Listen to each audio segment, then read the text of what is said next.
doing tonight? Excellent. Okay, we're going to order the meeting, and we have the invocation that will be led by Wes Hardin of the church, followed by the Pledge of Allegiance led by Mayor Perstick. All rise. Mayor, first of all, thank you. City Council, thank you for allowing prayer to go forth before this meeting. I know it matters here. I know it matters in the community. Let us pray. Thank you, community of El Segundo. We are so blessed to live here, raise families here, and grow older here. I say grow older, not old, and hopefully a little bit wiser. Thank you for community leaders, the government, city employees, and our first responders together through work, dedication, and service to each other. We make this community a safe, and healthy group of neighbors who are always willing to extend a hand of friendship and help. We come to you today asking for your guidance and support as we begin this meeting. Help us to engage in meaningful discussion, allow us to go closer as a group, and nurture the bonds of community. Fill us with your grace, Abba Father, to make decisions that will affect the quality of life today as well as in the future. And continue to remind us that all that we do here today, all that we accomplish is the pursuit of our community that honors you and our actions.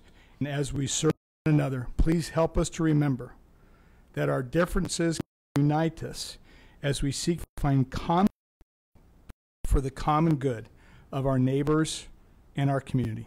I ask this in your name. Amen.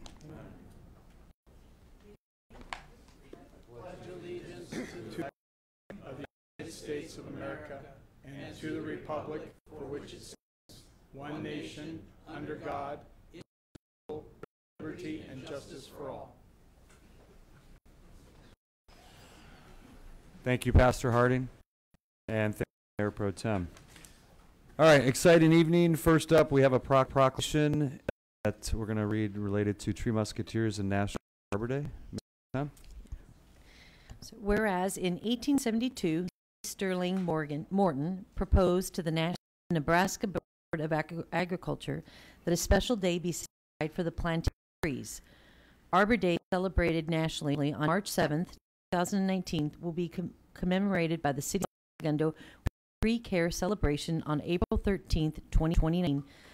Whereas this holiday was first observed with the planting of more than 1 million trees in Nebraska and is now observed throughout the nation and the world.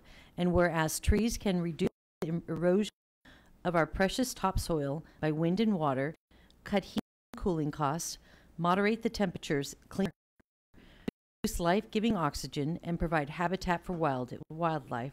And whereas trees in our city increase value, enhance the economic vitality of the business areas, and beautify our community, and wherever trees are planted, there is life, joy, and spiritual renewal that bring people together as neighbors. And whereas, as a result of our city's community forest, El Segundo has been named a Tree City USA since 2003. And whereas El Segundo Arbor Day celebration events presented annually since 1988 by local youth, and 2019 marked the second year and renewed partnership with Tree Musketeers and the Next Generation.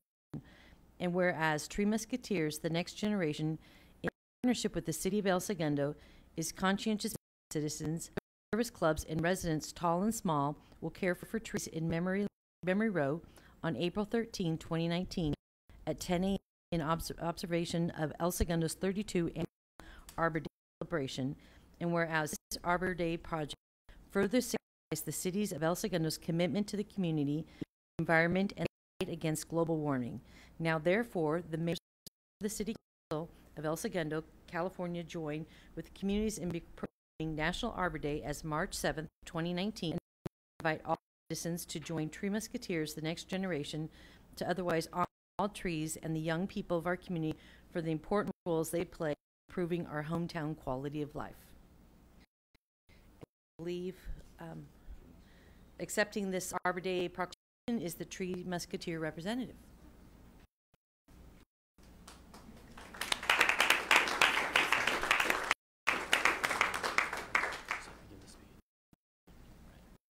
And thank you, City Council members and Mayor Boyles.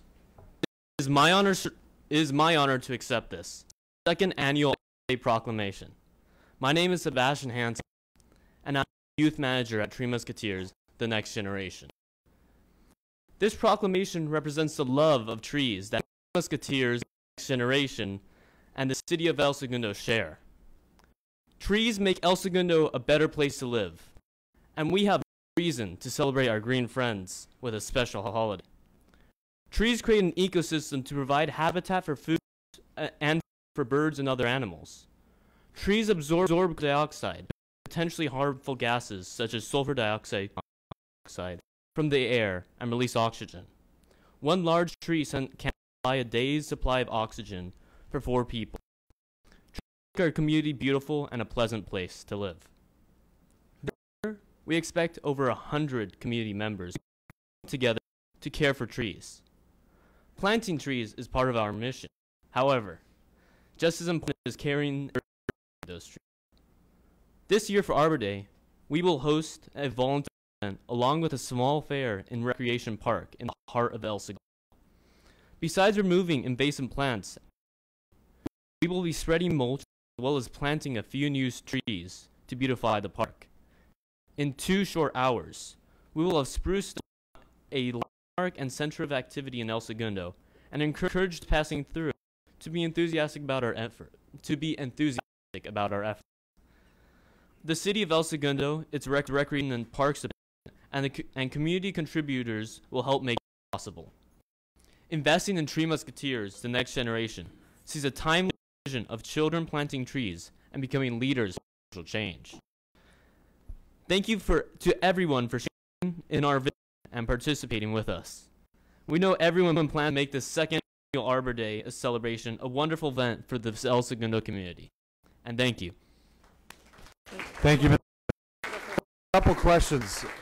I think we'll do a photo, but just to clarify, so past the event has been on Imperial, right? Yes, on the it has medians. been on Here Imperial. it's going to be in Rec Park. Yes. And website that you can look to for information about the event this weekend? We're currently still holding on ThreeMusketeers.com. Musketeers.com, but we are currently branded as Three Musketeers, the next generation, since we are no longer established at the Richmond location. Great. Do people need to register in advance for the event, ideally, or?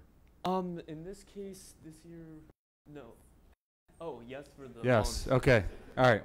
We'll do our best to get the because before Saturday. Right. As far as I know, the link will be on the website within a week or so after this proclamation. So, otherwise. Event this weekend? No, I'm saying the link will be by weekend for people to sign up. Okay. Great. Let's do a photo op. All right.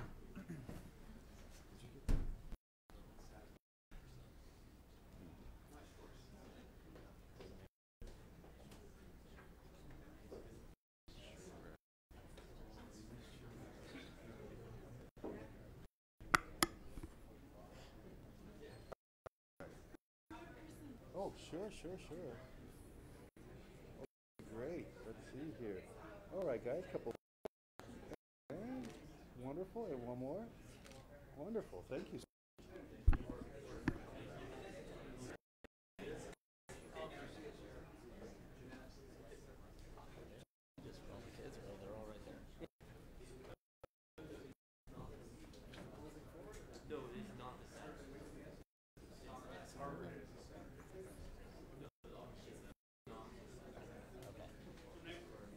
Yes, it's in April. Thank you.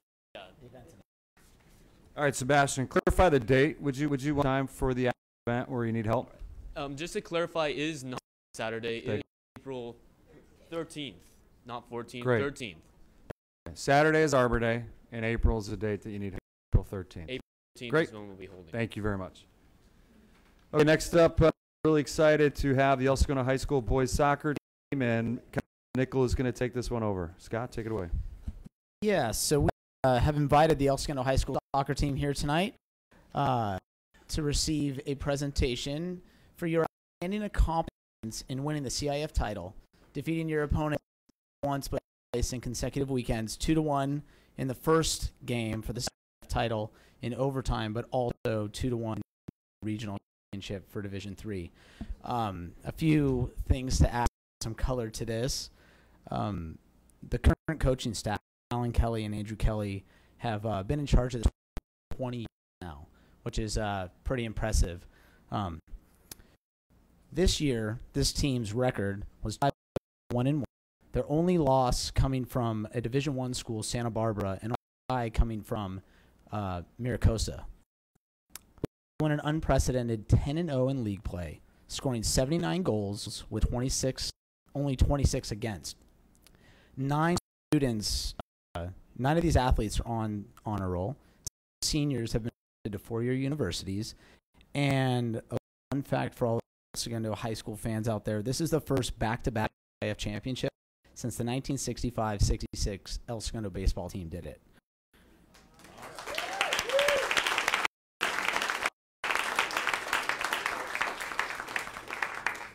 An alumni of this program, I am very proud to list off the following names of all the members of this year's championship team. It's going to go in number order. Seth Thompson. In order? Yes. Okay. And then stay up here for a photo. So come on up. Seth Thompson.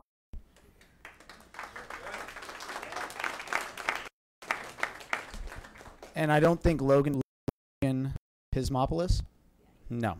Chris Herrera.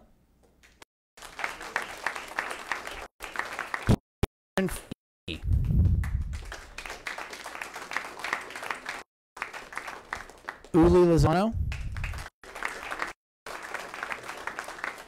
Dennis.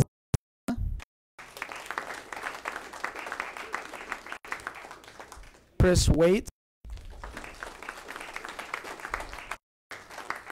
Malcolm Holtzman.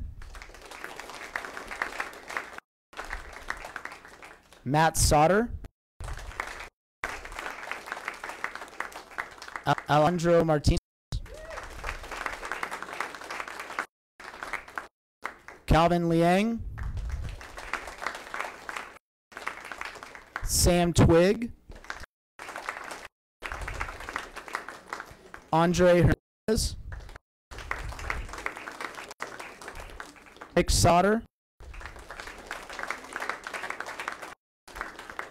Caden Sheps. Casey Lund. Abram Hernandez. Duke Durant. Cammy Ewing. Jack Sanders. Christoph Charles. Thomas Clark. Nate Salazar. Nate Abrams.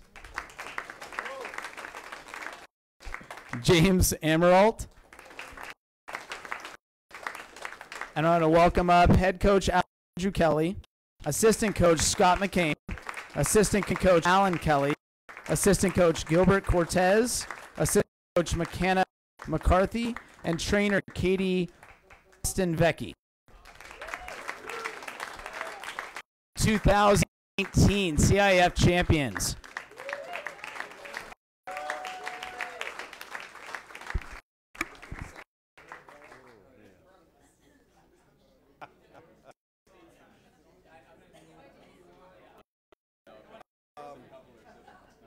We're going to have the council in the back row, but it looks like they're doing that. So we're just going to try to fit the best we can. And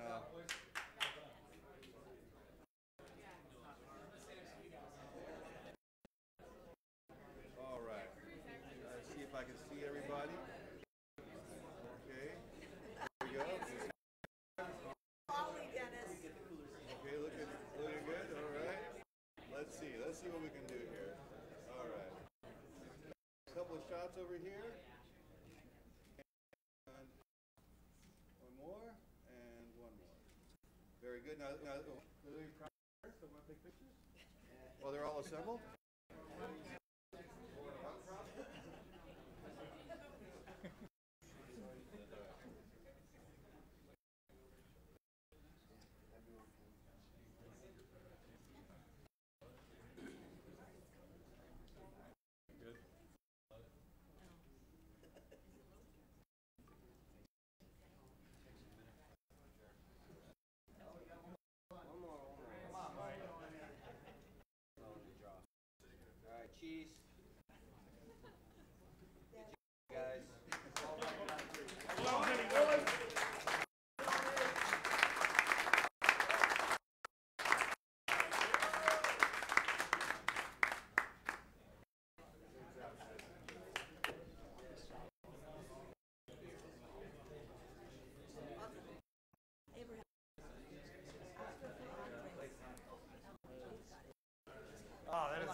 captain speak. Who's the captain? Have the captain of the team speak. There you go, Casey. You're up. Okay. You stand up. Well.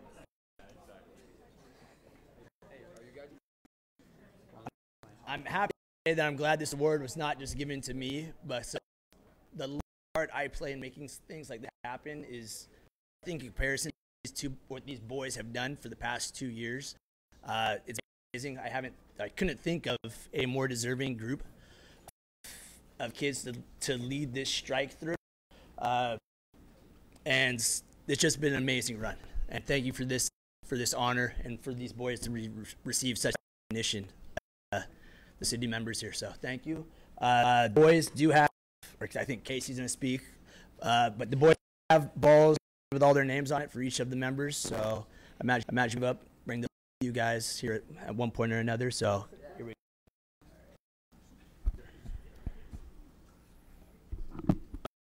go. I wanted to thank you guys for the team tonight, and to show our gratitude, we got you some soccer balls with all the teams on it. So, thank you guys so much for having us. We really appreciate it. Before you step away, Mike, so in the CIF final game, the first one, in over, when you headed that ball, do you think it was going in? I think I talked to Jack Finders about that. Jack, you want to step up? The first header, not the save. Yes, put it away. I agree. Okay. All right. That's it, guys. Thank you, guys.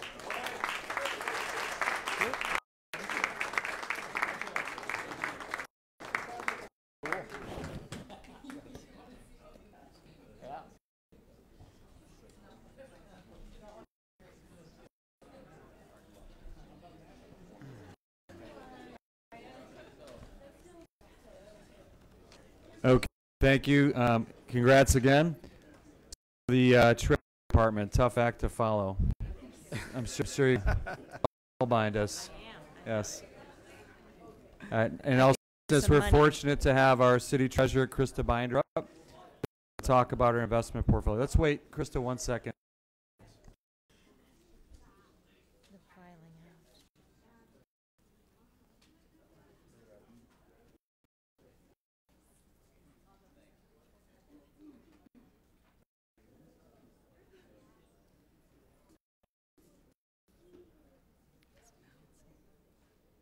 I think we're Good evening, Mayor Pro Tem, City Council.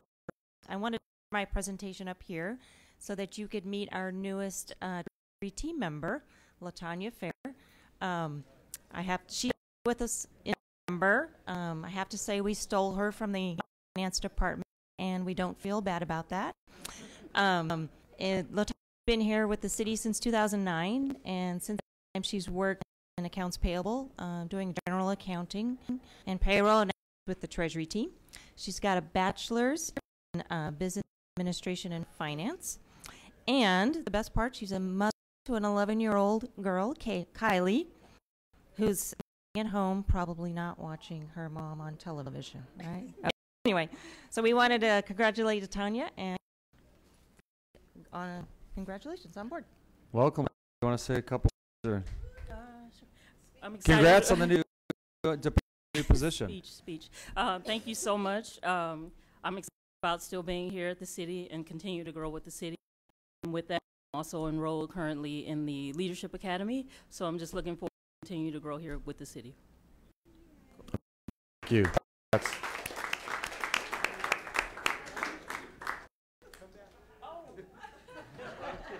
You still got work up here with the presentation. Are we getting in the photo? No. Or get out of the back of the photo? I don't know. What do you want to do? It's okay. I could always work a little Photoshop magic. Here we go. Here we go, guys. And one, two, and beautiful. Thank you so much. Make sure the seal open today.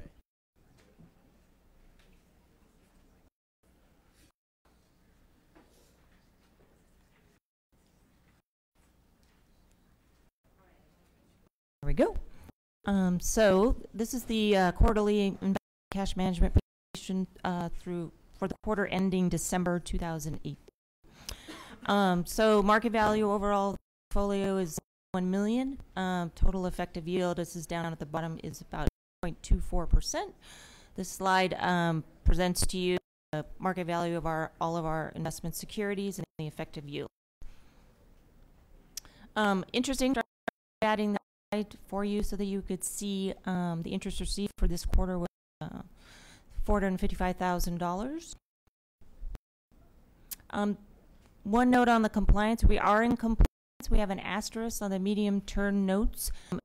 At the ending, we were a little bit over the percentage allocation. At the time that we purchased the securities, we were under this percentage. This occasionally happens during this part of the year.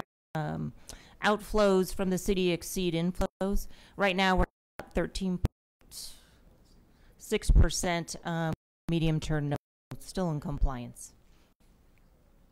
This just demonstrates our additional diversity to being in compliance with our corporate securities by percentage of issuer. And then continuing education. So quarter into we did not have any training sessions. We track it every fiscal year. But up in January, Latanya, she's our new member, has already been to a two session through the California Debt and Investment Advisory Committee. Also attended a presentation downtown through Wells Fargo and has been participating in several webinars. And then Dino and I in March, Government Officers Association, and then also in April we'll be attending the California Municipal Treasury and conferences. So we'll start to exceed our continuing education very soon. This slide shows our diversification in asset class for all of the investments that we purchase. Do note that the LAWA LAIF money was transferred back to department in December 31st. So we no longer hold those funds in the portfolio. This also shows how our securities are structured over the duration of maturities. Short-term cash. You can look a little bit more about AMP. That's the California Asset Management Program pooled investment that we added in June. And it's doing a phenomenal job. The return on that has been really great. And then the yield curve. So the yield in the last time we presented started to become inverted. So it is inverted between the 1 and 5 year. Quarter over quarter, it's down about 43 basis points. This could be this is considered an indicator of a slowing economy. It doesn't mean we're in a bad economy, but just and Dina will talk a little bit more about economic indicators, but the economy has slowed somewhat. And then this is a that we also included that demonstrated that yield change over time, and so now you can see where it is. It is come down from where it was before. And this is again demonstrating this the change in yield curve since I started Treasury in 2013. It's just yields go up, so hopefully the economy kicks a little bit more, and we can make some more money for the city.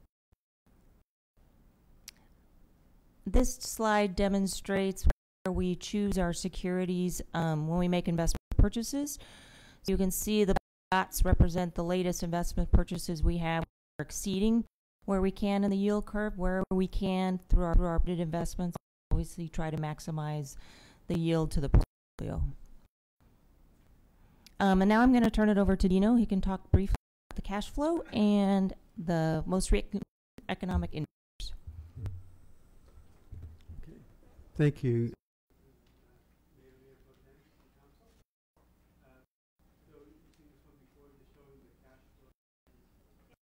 Dino, can you? I'm not hearing you very well. Sorry. Thank you. So showing you the cash flow trends, and you can see it. As Chris was mentioning, October was a month with greater disbursements than receipts, and that was the start of the lower portfolio. That 15 went 13 or 14 up to 15.15 for the medium-term notes. And then November was pretty good. December, we actually had a little bit of a positive, mainly tax a little bit higher this year, so that was great. And And then just showing changes from the prior year. You can see we're pretty consistent last quarter as we were the same as the prior year. So for that quarter from, actually that should be October 1st, sorry about that. We purchased CD and had 3 agencies mature and 1 CD mature. And then since December 31st, we've purchased 3 CDs, had a $1 million bond mature and is called. And actually the CD being called was good. That was at a lower percentage than what we invest in camp, so that worked to our benefit. The net change on the rate, even though it's a small sample, up 1.77% on our new investments. And you can see the net change in investment down $3.5 million, which is different from where we've been in the past. We've been investing more, but the last quarter or the first fiscal quarter is our cash outflow, so we don't have as much money to. December, January, we start to get money in, and as Krista mentioned, camp was paying at the time 2.63%, which is higher than most of the short-term investments we can make. So we've $14.5 million into camp. We put strategy to continue investing. We're still managing camp and LAIF in the bank balance to maximize income. Just looking at the Fed's projections from their last meeting in December, they're showing GDP slowing down a little bit in the next few years. Unemployment, it's ticked a little bit, but still, pretty much historical low. Inflation, it was up quite a bit, and then the Fed did raise rates. That raising rates to control inflation, and you can see it's come back down pretty much their target of 2%, maybe a little bit less. So good there. The interesting part, the Fed funds projections back in December showed maybe 2 increases in 2019, another 1 or 2 in 2020, and then maybe a cut later. The little training conference I went to today, they were talking about maybe a very small % chance of the Fed raising rates in 2019. Early 2020, it's they said there's a small chance they could actually cut rates, but who knows? This can change now and then. But the main point is there's a slight chance of them increasing rates this year.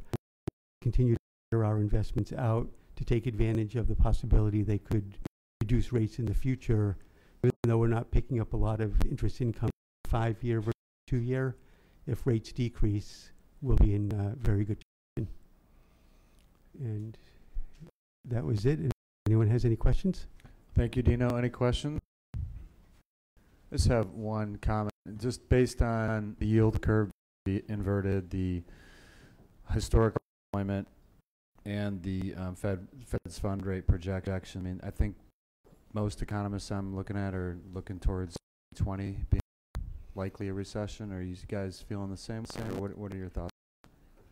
I was, and then today we were at Raymond James had a fixed income or seminar over at, in Beverly Hills too, and their speaker was actually saying it's still not, it's less than 50% people are projecting that in 2020. He did not, of course everything is subject to change, but he didn't see anything that was going to trigger a recession. Just because we've been in such a long expansion that it to end, there has to be a trigger. And he right now did not see many triggers for that. It was kind of interesting. He said last year, if you look at the economist projection, they said 2019 recession. If you looked at it 2 years ago, they said 2018 was the recession. So basically, they're all projecting 2 years out every year. Except we didn't have an inverted yield curve then. No, we did not. So, okay. Yeah, I was just curious. Okay, thank you. Appreciate it. Any other questions? Yeah, Mayor, I just was that Chris Vosberg of Beacon Economics doesn't feel like a recession is imminent. Thinks we're going to have a great 2019 going into 20. So there's mixed opinion on it. I mean, unemployment is still really low. Very low. Yeah. Inflation is in check. Fed mandate, so there's not anything looming like one major indicator out there. So, but it's just something to continue to monitor and assess. Whenever we're in a long period of growth, we tend to have people talk about the impending recession that's coming. We talk about it as the new normal. When we're in a recession, talk about it as the new normal. We don't talk about a period of growth as we break out.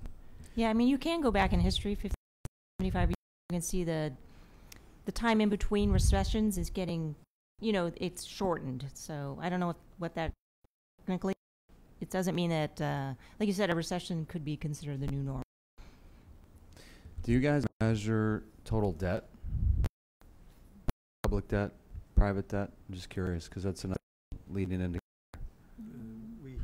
I'd be curious to know because things I read are pointing to debt being at all-time highs, which is so typical right before. Yeah, so, okay, a little difference here. Thank you very much for protecting all of our assets in the city. Doing a great job. Thank you very much. Thank you. All right, Madam Clerk, roll call. Councilmember Nickel? Here. Councilmember Mintel? Here. Councilmember Brann? Present. Mayor Pro Tem and Mayor. Here. Sorry about that. That's all right. Okay, we're going to go to publications, but before we do, I was going to ask the council if, before we go to consent agenda, if you're all okay with moving the item under item 12 up, because I can tell we have a lot of people here for aquatics. Is everyone okay with that? Good by me. All right, we're going to then, we'll do public communication, and we'll go right into that item, probably after procedural motions. But before we do, I'd like to see a show of hands here to speak about aquatics specifically. Raise your hand and keep your hand high, please. Okay, we're going to limit it to 1 minute per person, because there's like 3 people here to speak. So we have a long night ahead of us as it is. So be succinct. Please do not just be redundant and copy.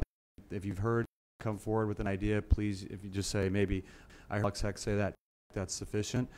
But let's try and be consistent when you come up to them and state your name and if you'd like your address. Okay? Okay? So with that, anyone can approach the mic and start.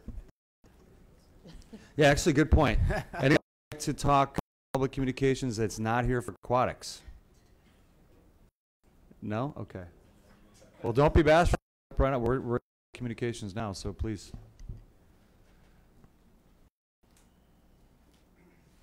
Hi, my name is Emily Fuller, and I live in Culver City. I have had the pleasure of working with El Segundo women's water polo the last 2 years. This is my first year joining the Trojan Club water polo team, and the reason I chose specifically Trojan, I'm looking for right now to show you.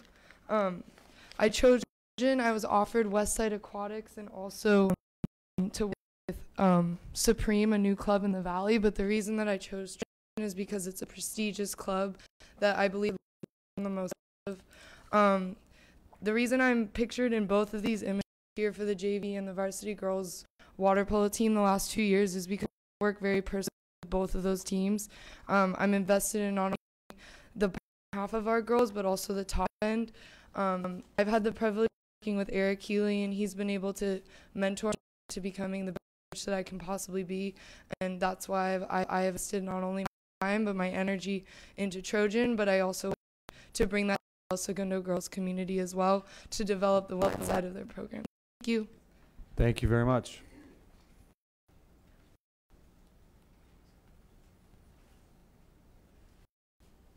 If you know what, I think probably if you don't, because a minute goes, if you're ready to speak, just go ahead and stand behind the speaker so we can keep it, if you guys don't mind. Thank you.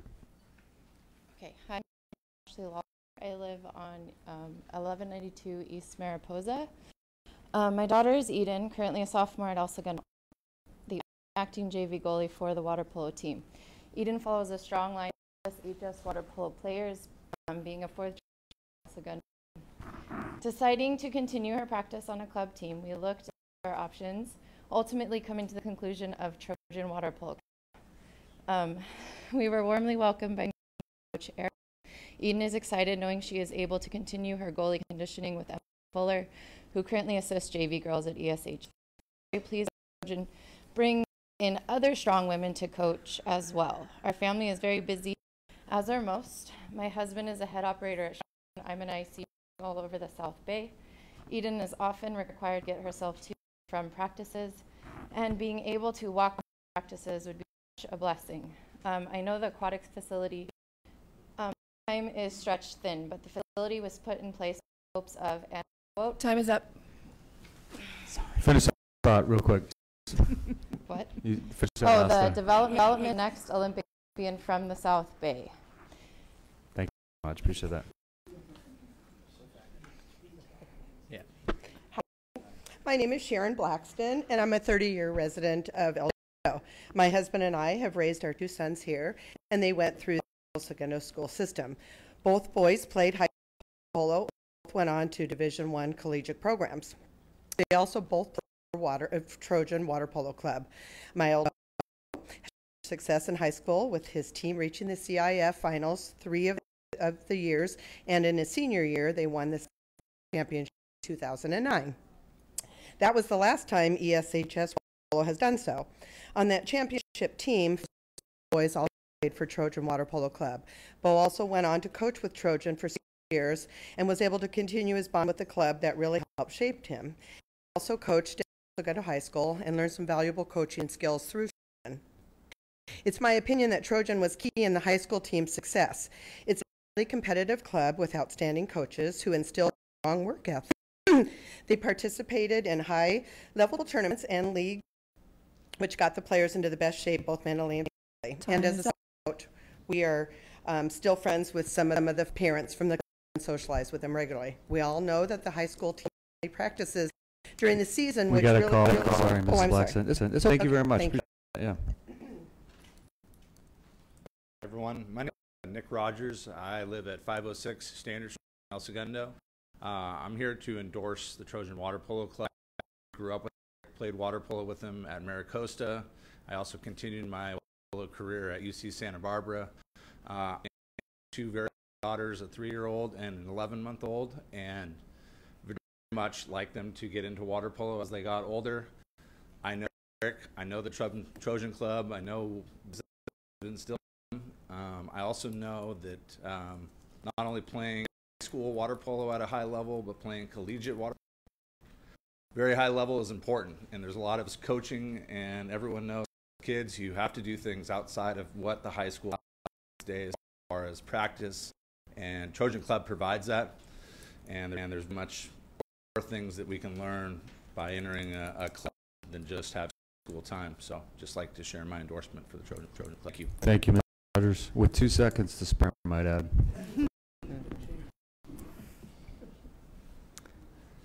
Lee Davis, 56-year resident and fairly active volunteer. Just got done, pardon the attire, I just got done coaching the team at Torrance Pool, where they have a new pool. A lot of people work really hard at this pool. A lot of people are on the committee who actually did it. It's the best pool we could possibly do. It's a pool. It's the best El Segundo could possibly do. Right now, people talk about sorry, which is a great tradition in this town. He did the very best for this town as possible. The only thing I ask out of you guys, do me a favor, the best in the pool, and if they're not, make sure they get to be the best somehow. We're going to have to make Aquatics strong again. I'm tired of second place. El Segundo means the second. Stop picking second places. Make us number 1. Thank you. Good evening. My name is Dr. Mazda Alibi. I live on 830 Street. I'm a cardiologist serving community in the last 18 years, and I'm here with my full support of Trojan Water Polo Club. As a father, I'm proud of 2 things I did for my son in the last 5-6 years. First was El Segundo, so my son is raised in this excellent system, and the second is with Trojan Water Polo Club.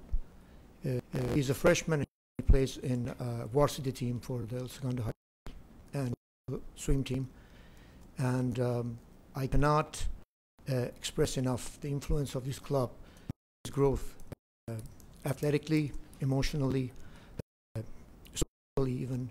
he now has more friends and sportsmanship. I am here to ask to give the privilege of this aquatic center to Trojan Water Polo Club. Thank you, Dr. M. Appreciate that. Hi, my name is Pragna Bhakta. While I don't live in El Segundo, we recently purchased a second home here in Delaware. Closer, sorry, thank you. In ninth grade, I also have a sixth grader here. This is our 4th year in El Segundo School District. We absolutely love it. We would love to see the sport of water polo continue to grow, especially under the tutelage of Trojan Water Polo Club. Trojan Polo Club has been for my son Nikhil. He has been training with them for nearly 3 years. He's currently in 9th grade, and he played JV for El Segundo High School this past fall. The work ethic, respect, and dedication that he shows his Trojan coaches and teammates has carried over to his high school career. Coach Dave and Coach Tyler at the school awarded him Most Valuable Player. I feel incredibly blessed that Nikhil has been able to have such a positive experience in water polo, both at the club and high school level.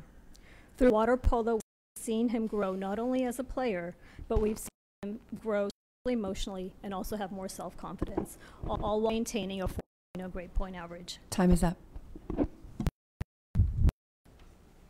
Hi, I'm Jody Wang, and I am at 1214 Stanford in Redondo Beach.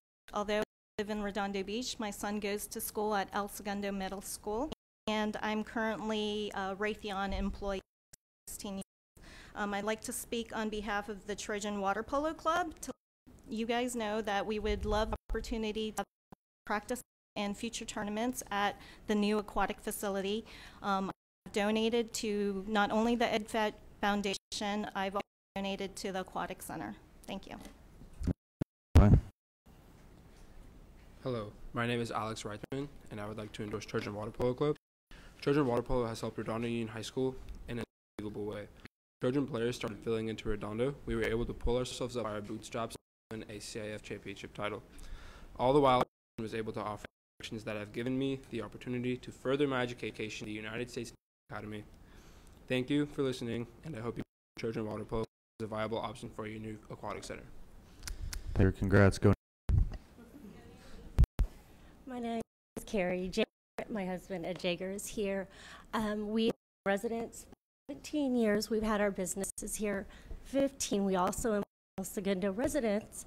And one of the important things for us to attract great employees and bring people in is a very strong high school with great products. If you look, great grades, great sports programs.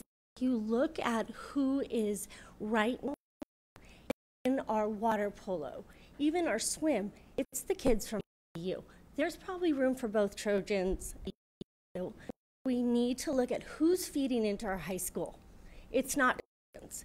They're Loyola and Maricosta. Most of our majority is coming in, and this is where the EU is the club that our kids feed in. They're the ones willing to do us.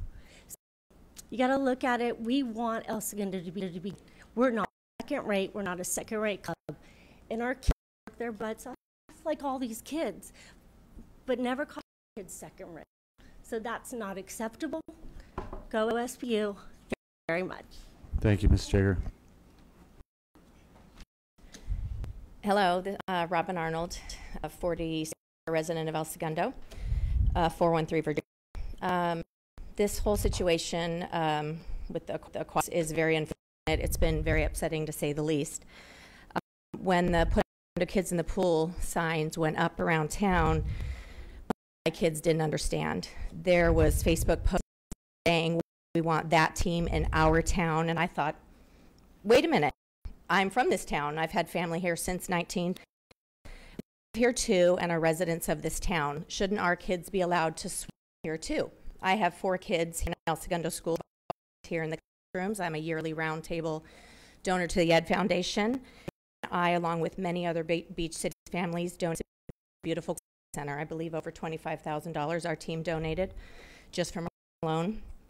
Our team have kids from all over the South Bay, include El Segundo, And that's the kind of team that school needs to sustain long term. And at the last counseling, we saw the Beach Cities was chosen #1. That's a minute? Yeah. Thank you, Mrs. Arnold. What the heck? It's my fault. Don't shoot the messenger. Hi, hello, and thank you for allowing me to speak. My name is Rebecca Allen. I'm currently a resident of Glen, former El Segundo resident. I'm a teacher at Costa High School. I'm a Trojan water polo parent, and tonight I'm here on behalf of Trojan in hopes of helping them garner cool time at the aquatic facility. The club has meant a lot to my son, Clayton, who's probably at practice right now. Also to his teammates. I have no doubt that it's helped shape and define them into the outstanding young men that they are, and you'll hear some of them speak hopefully in just a little bit.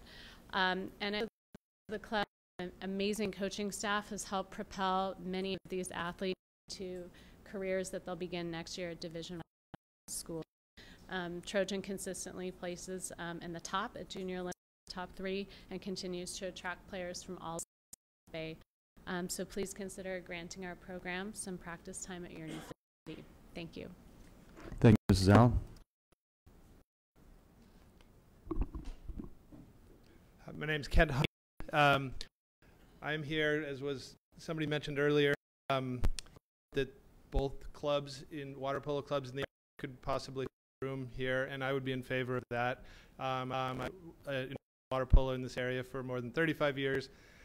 I've been involved in the top clubs, and I have great respect for both of them, and that would be a terrific outcome. I was an original member of the Trojan Water Polo Club when it was based here in El Segundo in the 1980s.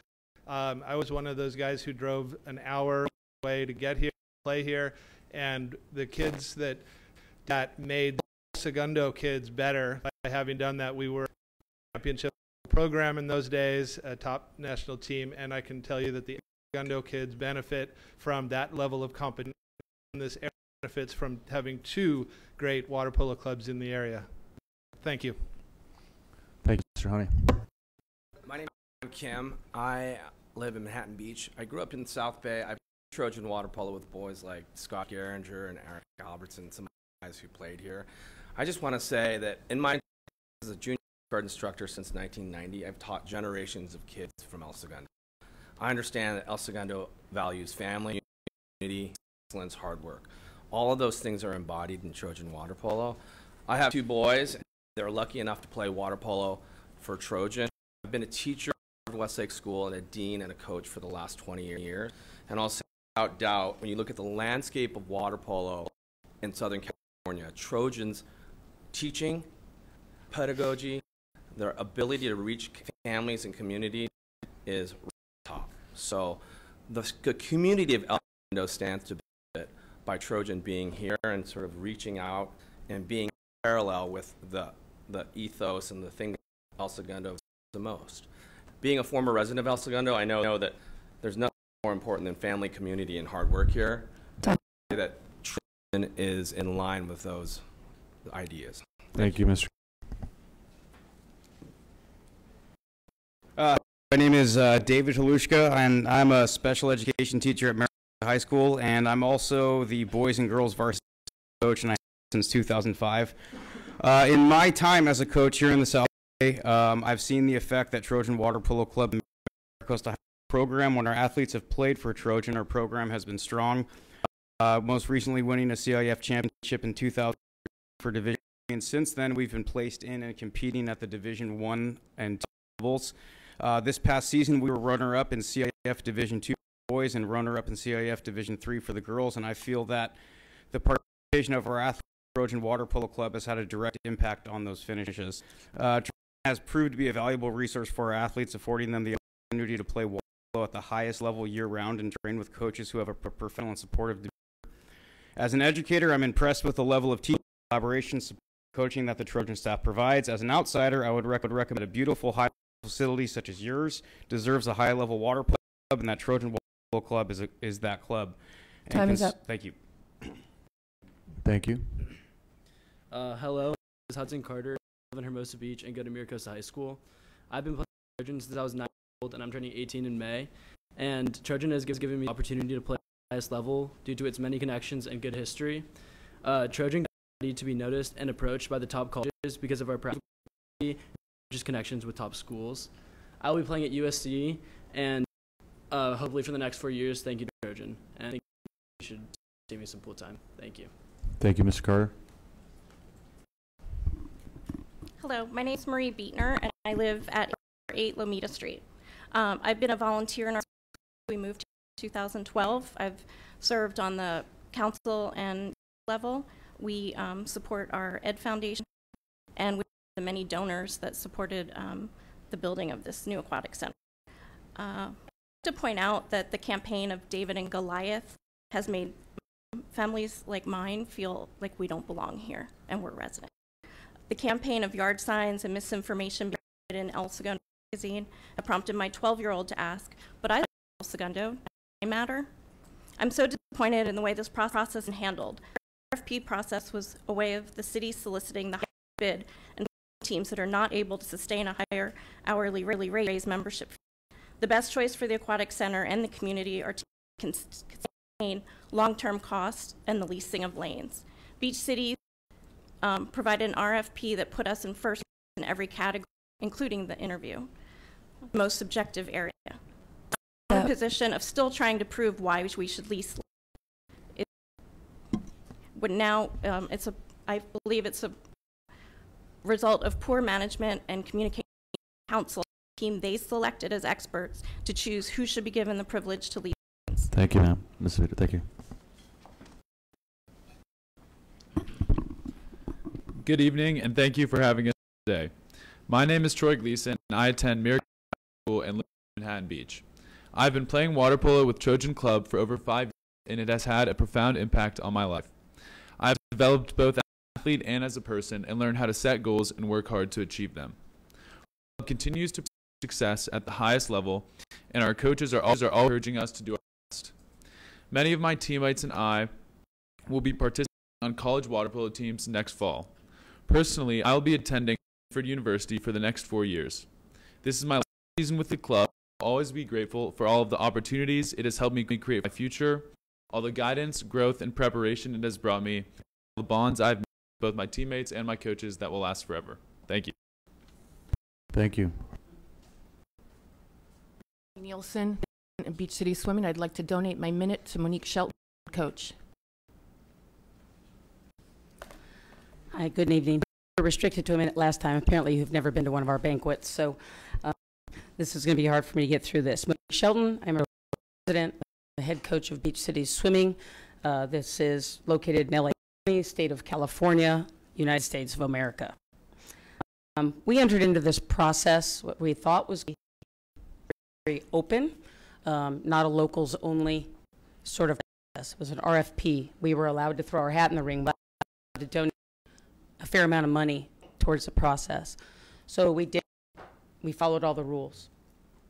We have a press here tonight, and we haven't hit before this, is because we thought it was going to be the process, and people were going to make a decision based on criteria. And it was very objective and subjective, and everybody had to do it. That has not been the case. Other entities have been allowed to come back and throw their hat in the ring again, and rebid up to a dollar amount we offered. And we're not trying to make anybody go broke, we're just playing the process as you guys prescribed it. You guys had $25 an hour of a lane. We said 15. Nobody else wanted to go there. One of the criteria that we met and exceeded on. Now, people are coming in here and they're sending you emails, beating on your door to get your attention. Some of them are local, some are not. But if it was a locals only prescription, then why were we allowed to give you guys money to help include the build on the pool? And why were we into a very 45-page RFP from us, which everybody can see practically everything besides blood type on a swimming team.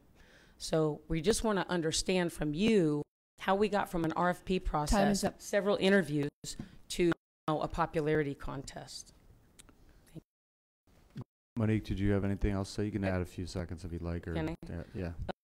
Well, I think all the aquatics programs are reputable, and we all want the same thing. Thank you, by the way. We all want the same thing. We all want our kids to be upstanding citizens. We want them to be healthy. We want to help them for the ones that want to excel and play collegiate sport. Everybody in here wants that very same thing. We're doing that. We have kids on the national team. I'm on the national coaching staff. You can look at our stuff and understand the kind of quality that we are, and we're only 7 years old, not over 10. Every team is out of multiple pools. Why? Because this pool didn't exist before. So of course we're at other pools. It's not because we're be everywhere. We're serving every person. The kid that Alex says here, he's opening the pool for me tomorrow morning. Lifeguards at Redondo. Plays for Trojan. Some other Trojan kids in here swim for us. Thank you, Monique. I'm going to cut you off there. Thank you much. Good evening. My name is Chris Agliozo, and I've been with Trojan for 6 years. I can say without a shadow of a doubt that Trojan Club has been the biggest influence on my life. Through Trojan, I've learned more than just how to compete in a water, how to be competitive in a competitive arena.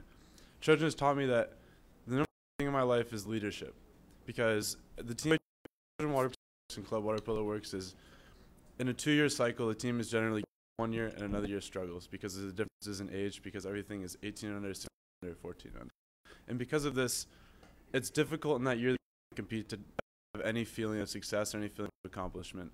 And in years for our team, it's important for us to have that leadership and stick together so that we can compete the second year. Through Trojan, I've learned lessons about myself that I don't believe I could have learned in any other arena. Because of this, I think it's important that Trojan has a pivotal role in this pool and has time to develop the players and develop the lessons that are important for our kids. That Trojan has been key in my life, and I think ultimately it's been the deciding factor in where I am as a person now and the future that the success that I have going in the future. Thank you. Thank you, sir. Hello. Good evening, and thank you, Chancellor, for having us here today. My name is Garrett Allen, and I go to high school. I've been playing water polo for 7 years now, and I don't know where I'd be without it. This fall, I will be attending the University of Southern California, along with several teammates, to live out the dream and play water polo at the highest level. Trojan has been an integral part of my development as a player. Teammates and I have fundamentals and know-how to not only be nationally ranked on the high school level, but allowing us to contend for a national title at Junior Olympics every year. Trojan is consistently one of the top teams that produce inclusive talent year in and year out. But more importantly, Trojan has been integral to my development as a young man. The world-class coaches in polo club have been excellent role models as they've seen me grow up throughout the years. We all have a deep love for this sport. This is no more evident than in our rigorous training schedule. Practices from 8 a.m. on Tuesdays, Thursdays, and many Friday nights, not to mention countless Saturday, Sunday mornings. It's tough to balance the limited time we get at the pool. Players coming in from far away, not getting home till 11 or 12 every night. I think it would be extremely... Time is up. Thank you. Thank you, Mr. Allen. Hi, thank you for having me here tonight. My name is Bobovich. I'm from Palos Verdes. I attend Loyola High School. Our team this year finished 4th in CIF, and I've been Trojan for 11 years now, and Trojan has taught me the importance of dedication and respectful of everyone. Trojan has enabled me to play at the highest level, the focus on fundamentals of the game, and they enabled me to join the team for Loyola my freshman year. Next, all this up in the University of Southern California. Thank you for your time. Thank you, sir. Good. My name is Aglioso. I'm a resident of Manhattan Beach. My wife is an El Segundo High alumni, and she said to make sure to mention that I'd be watching TV, so I took care of that one. We did donate to the pool fund. My children have both clubs. I think both water polo clubs are really good organizations. I would urge the council to try to direct staff to allocate some time to each club. That would give the residents of El Segundo and residents of the local a choice in whether they want to train with one club or the other. I think the amount of people that are in each club will probably vary every year. So that's a good option to start with, and then see, let the residents choose by choosing a club that they want to practice with. Thank you. Thank you, Mr. Aglioso. All right. Hi, Alec Campbell, representing Beach City, sit on the board of directors. live in Hermosa Beach, but spend about 12 hours a day at 100 North Pacific Highway and Pacific Corporate Towers. Unfortunately, that's my life. Just going to go through a series of numbers for you guys so you context around. First number one, beach cities in the RFP process, a solid process that was followed. I did owe Monique's sentiments that we would have liked to have a second chance to bid. If I had a second chance to bid, that would have been nice. Second number, 30%. The published rates on the websites of Alpha Swimming versus Beach City Swimming. Alpha is higher on the top end. I think that's important for your another third number, 46%. Number of our kids that are elementary age school or younger, or in elementary school. So when you look at the allocation of lane space, think that the kids need to go earlier, older kids can go later. I don't know what the position of the water polo teams are as a comparison. So when you think about what time they should and what time they should go. And why is that? There's another aspect to that about swimming. You can't play water polo if you can't swim. Time right? is up. And go on for a whole other page of additional items. And number of I got to call it there. I let Monique go longer, just someone else. Thank you, Mr. Appreciate that.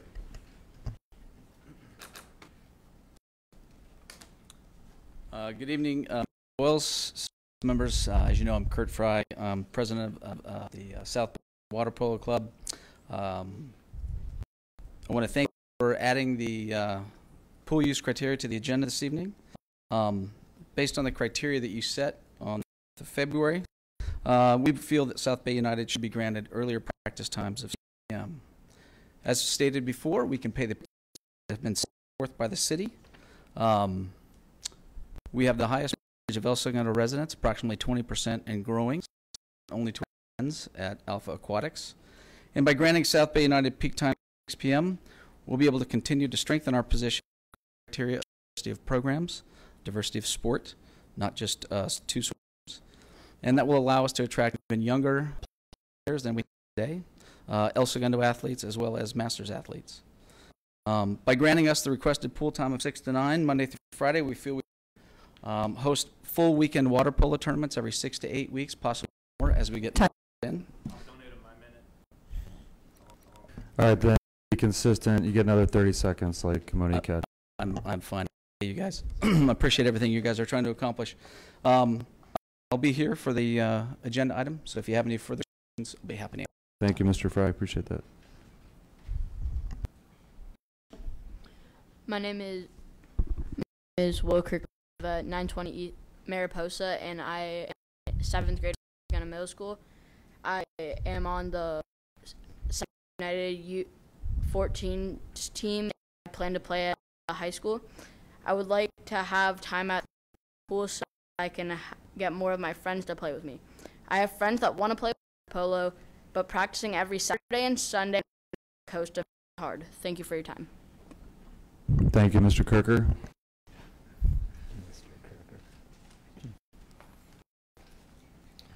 Hello, council members. Black. I'm a former water polo player and coach from high school, and I currently reside in El Segundo.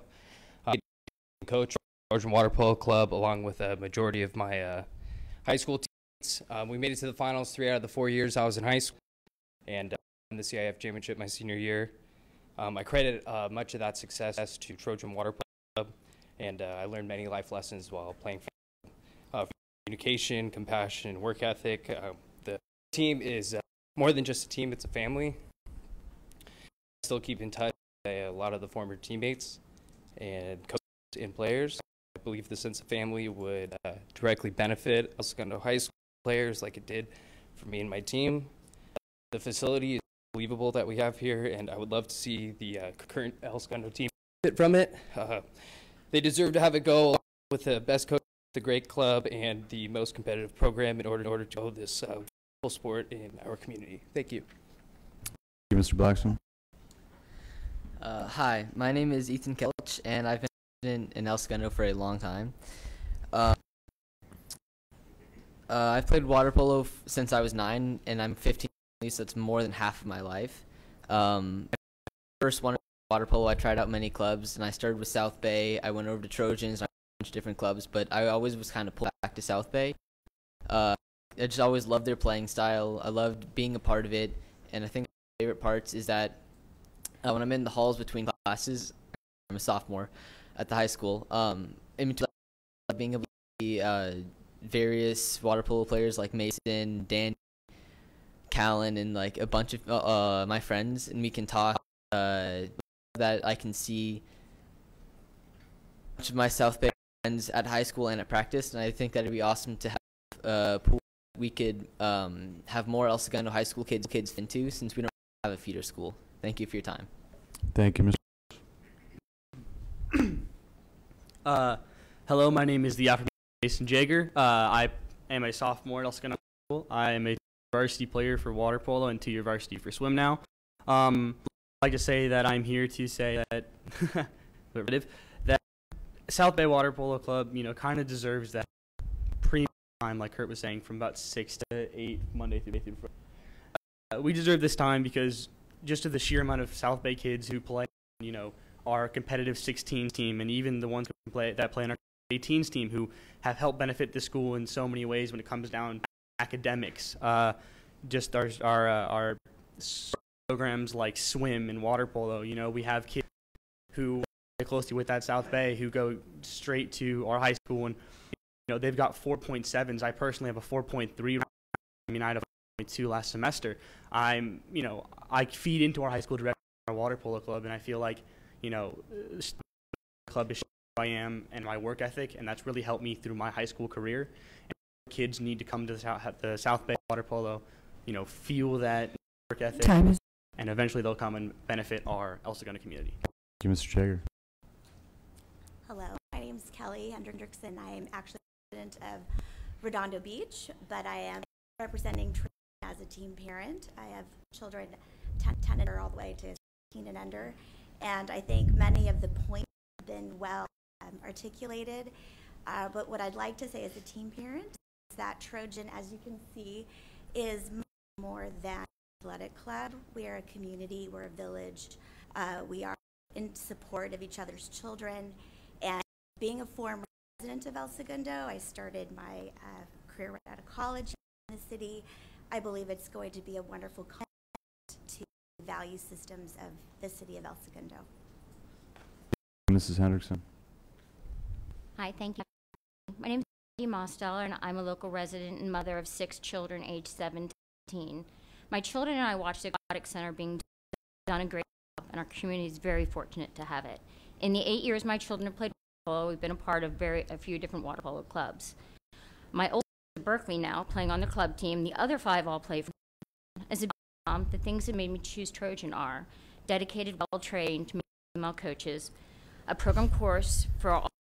My kids are not rock stars or kind of in the middle of the pack, but the coaches have met them at their level and make them feel like valued members.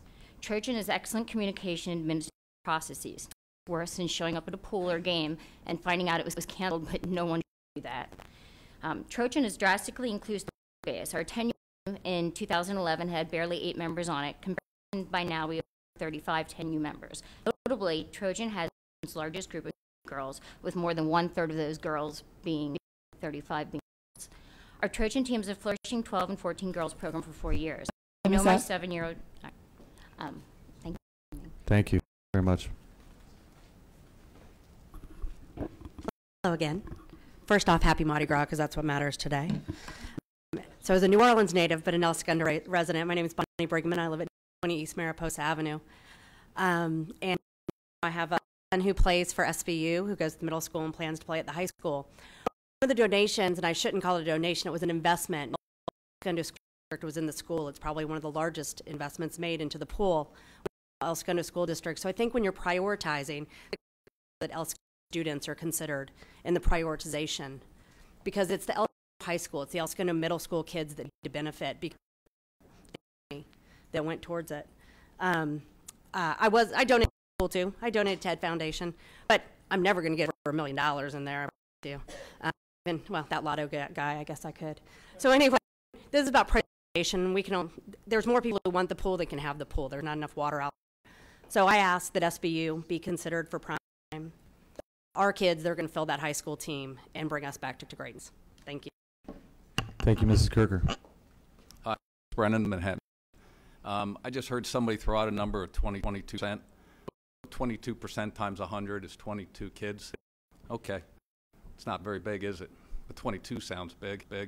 Our plan that we showed you from Beach Cities, we said we'd get 60 kids from El Segundo. Since we showed our plan and elevated to a silver medal team, there's only teams in the country out of 3,500 swim teams that are ranked at that level. So you're getting quality. Don't fall percentages. Thank you, Mr.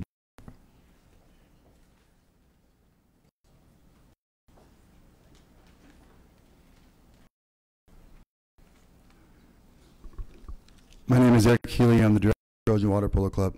City Council members, Park Rec, and Aquatics, thank you for your time. Trojan Water Polo Club is not an outsider club coming in. We've been successful in this city, as you have heard by our speakers before me. In fact, the Trojan Water Polo, the original club, started by George Harris in El Segundo in 1991. We are excited at the opportunity to begin practices in the new aquatic facility, but we are excited for the opportunity to provide El Segundo residents with discount news, offer free junior lifeguard training, as well as other opportunities for El Segundo middle school and high school coaches. You have heard tonight the testimony of El Segundo residents, alums of Trojan Club, and supporters of the community and other communities. One thing that has been consistently pointed out is our track record of and creating communities in every town that we have been allowed to practice in. The success of this sport in Manhattan Beach, Hermosa Beach, Redondo Beach, and El Segundo, as Jackson reminded us, has been a direct result of my program in cities. For El Segundo, we do not need to start from scratch. We will duplicate the process that we worked so hard for in other communities just mentioned, applying those in the city. Thank you for your time. Thank you, Mr. Healy.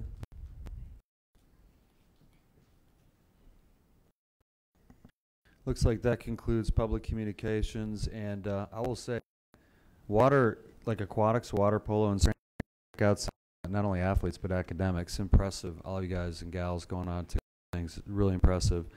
Maybe more so than soccer. I don't know. Just kidding. I played soccer in high school. I'm just kidding. Let's see. We'll go to any city council comments on the public communications.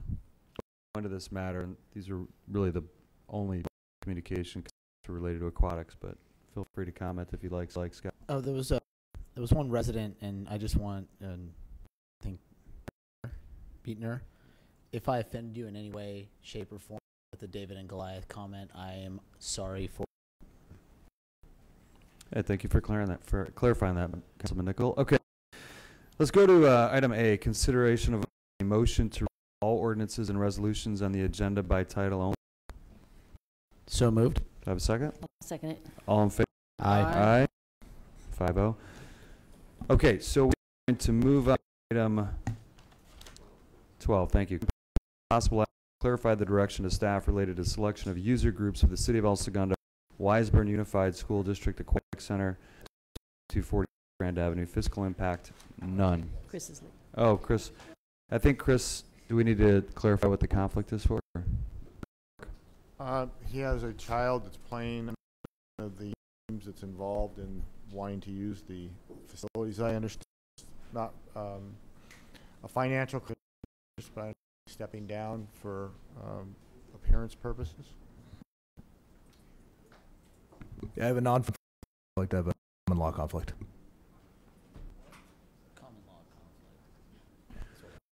All right. So, Dr. Brann, Councilman Brann, you have this name. Would you like to open this up? Just going to be making a presentation this evening. You want me to just begin? Dr. Brann, you asked for it to be placed on the agenda, and my understanding to review and clarify the direction that council gave to staff, and for staff to be able to explain its rationale for the rankings that it's provided so far. Aracia Hester, Jeanette Gant are here to provide the presentation. I don't know if you want to clarify further the request that you made for this to be on the agenda before we make that presentation. I'll try to clarify, and Right. we'll see whether the presentation is still needed. I put this on the agenda tonight because it's been going a long time, and I hope this is the last time tonight, and this gets old and everybody gets in the water. Forward what's an amazing aquatic center. I just think this should get settled here and now by the four sitting up here, and that we provide clear direction to recreation and park, which apparently we have not as a group yet.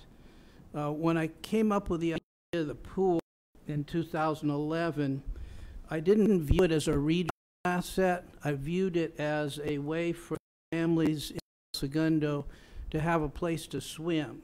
As you know, we have a rich history here centered around swimming, in particular water polo, along with baseball. Are two of the main things that our town is known for. So I was told the first time I was in the council in the spring of 2008, the plunge was not going to last past next Thursday. And it did, of course, but I was that we have this great heritage, and we'd have kids here, and they wouldn't have a local pool to swim in or host meets in, etc., and that just not right. And in a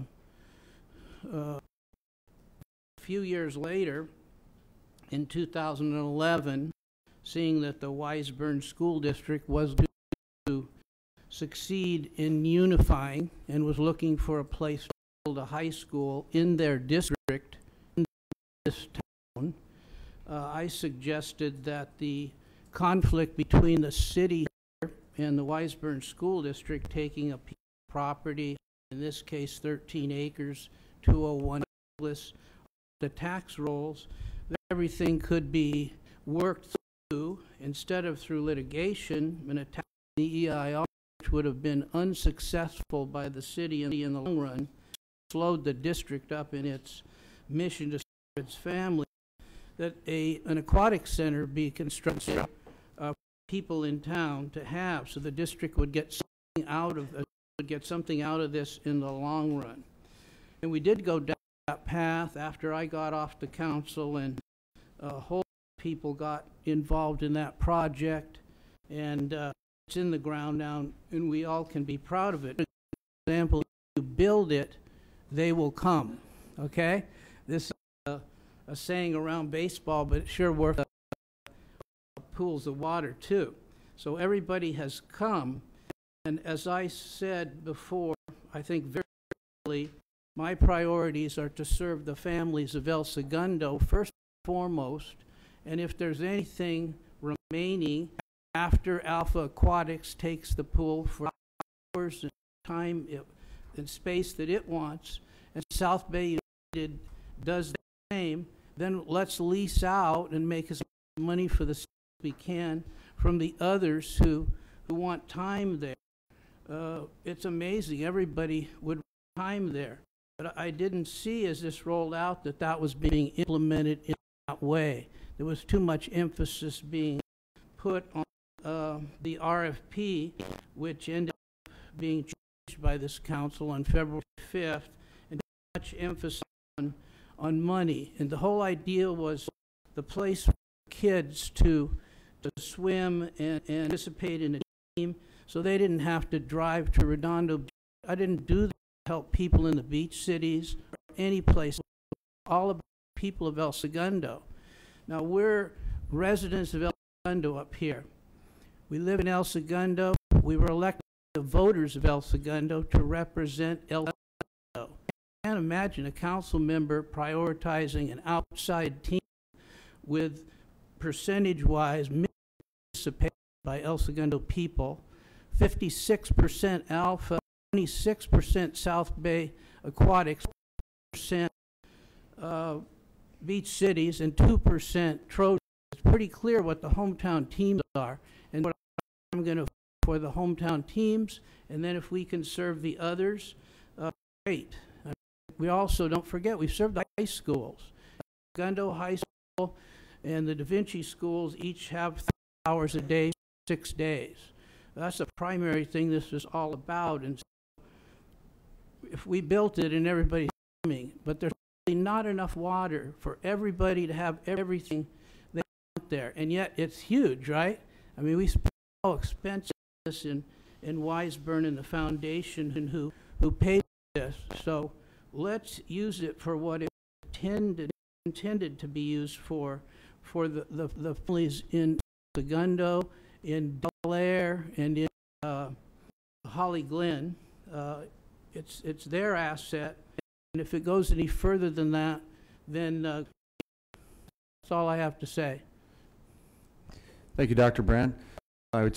Before I turn to you guys, I want to clarify a couple things. One, the direction is actually very clear to council. I actually went back and reviewed the minutes. We had 5 very specific criteria. The city clerks did a great job of capturing the sentiment of the council motion and the substitute motion, which ended up getting a 4-0 approval, and that was to direct staff to make the decision based on 5 criteria, one of which is financial in nature, and giving one group, this was the substitute part of the motion, Alpha, peak time, and South Bay United, non-peak time. A couple things clear to me. One is that any program that gets into the pool is going to their resident base. And I can tell you from having had an Alpha, and I already checked on conflict of interest last go around, there's no conflict there, but they grew their resident base primarily because they were based in schools. I can also tell you that all of these programs meet incredible objectives for aquatics as a whole, and several of them have very legacies way back, some of which actually started in this town, as heard in 1981. My preference would be, I'm just going to go out on a limb before I hear from you guys, okay, is that we stick to the 5 criteria, that we ask staff to fit all 4 programs. It means that any program has to take a haircut in terms of lane availability, so be it, and then in a year, 2 years from now, we assess which program well, revisit it then. But I would hate to see any group not get part of the pool, and after hearing one of the proposals was put and then talking to Meredith Pettit, Jeanette, and to Eric earlier today, that proposal seems aren't going to like it, but it can work. So that's what I'm proposing. To hear from my colleagues. So, I feel that you know, a lot of people put a lot of effort into the RFP process, a lot of hours by the staff and our subcommittee, you know, looking at the criteria established by the council. You know, I learned a lesson years ago in Irish dancing world. You know, people change clubs or schools, and so you just pick one school just because there's happy or one team happens to be a lot of kids in it today, because tomorrow those all could swap. So we really need to make sure that we're optimizing the pool for as many clubs as possible. And I really believe that, you know, Eris, Jeanette, and Meredith did a great job of coming up and trying to put a puzzle together. And I think we should honor it. You know, we pay them to do a job, and I feel that we need to respect their work and try it out, and then we can wait in about. Thank you, Mayor Pro Tem. Councilman. I'd really love to hear from the 2 people that we had on this before. Great idea. Jeanette or Eris, either one or both want to address the mic. What specifically would you like them to address?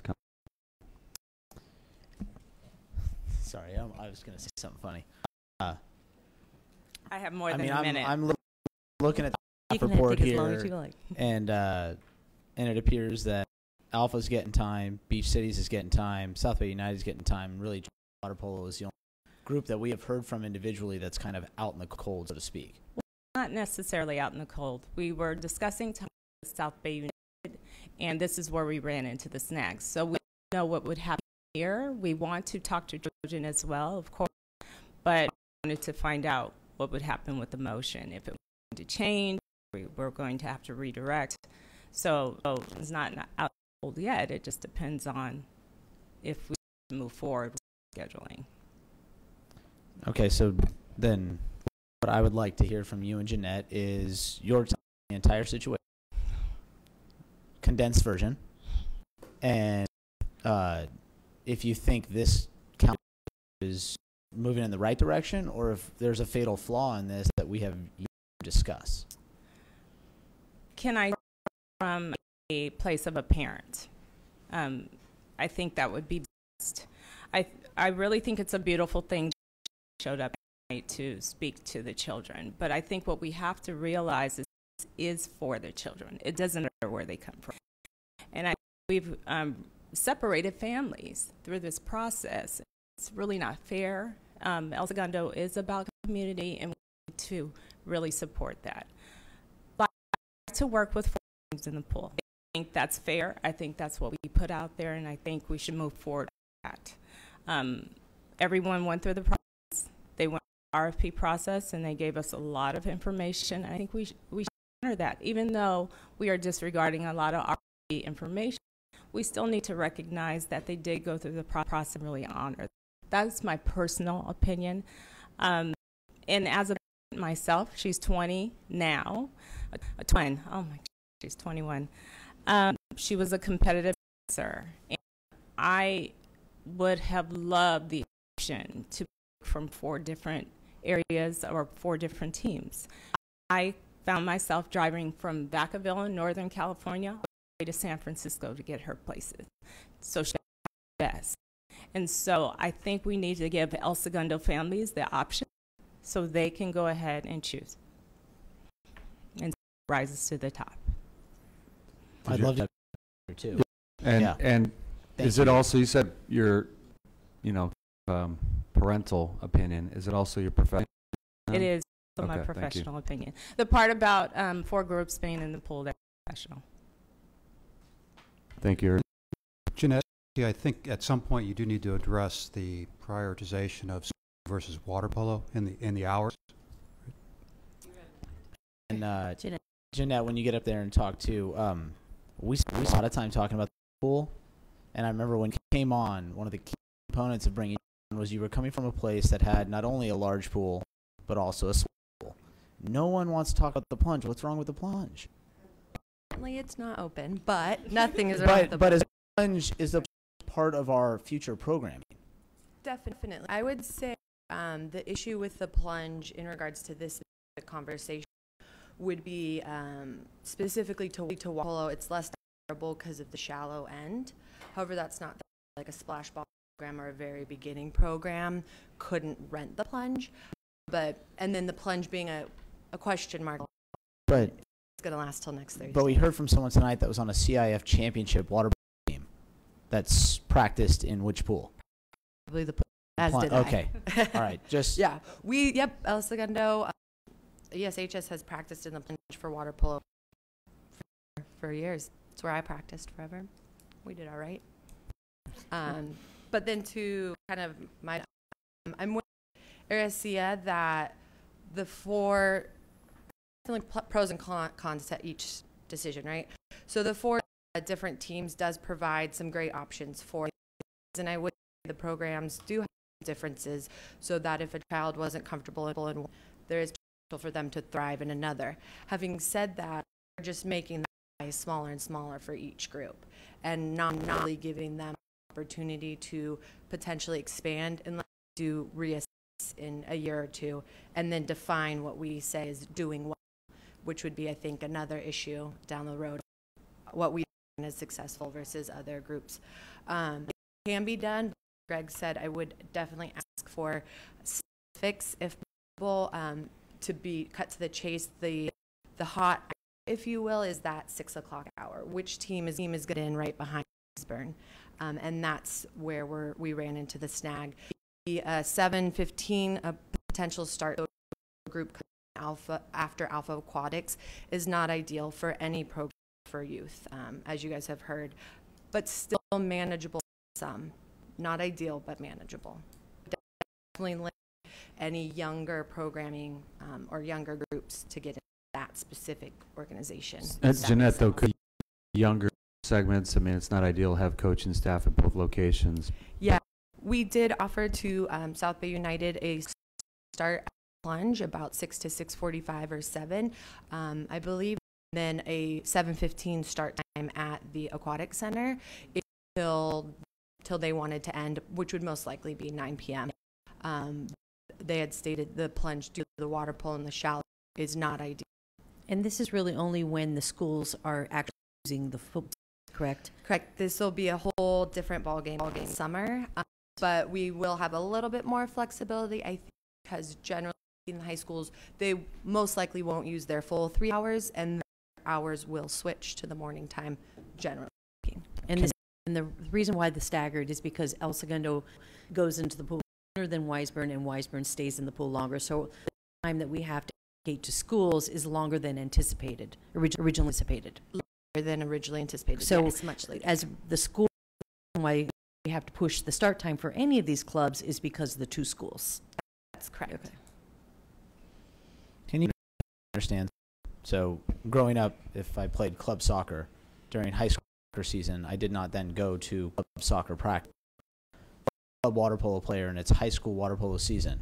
Are you swimming in the pool 2 hours with your high school team and then going and swimming with your club team? Generally, the clubs would gender practice. So if it was girls water polo season, then the boys practice club, and the vice versa. Although I have to get more specifics from the coaches themselves. It's been a while since I played club water polo. I recall going straight to club practice, but kind of get to, I think your question is, it's my belief the clubs would still have the same amount of time throughout the various seasons, because they will just then accommodate the sick group. But I could get clarification on that if I need. And then from your experience at your previous employer, how was the time chopped up there? Swim teams first, water polo teams second? Yeah.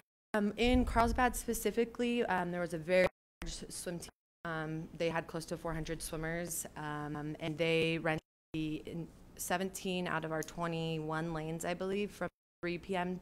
until 7 p.m., if I'm not mistaken, maybe a little bit earlier.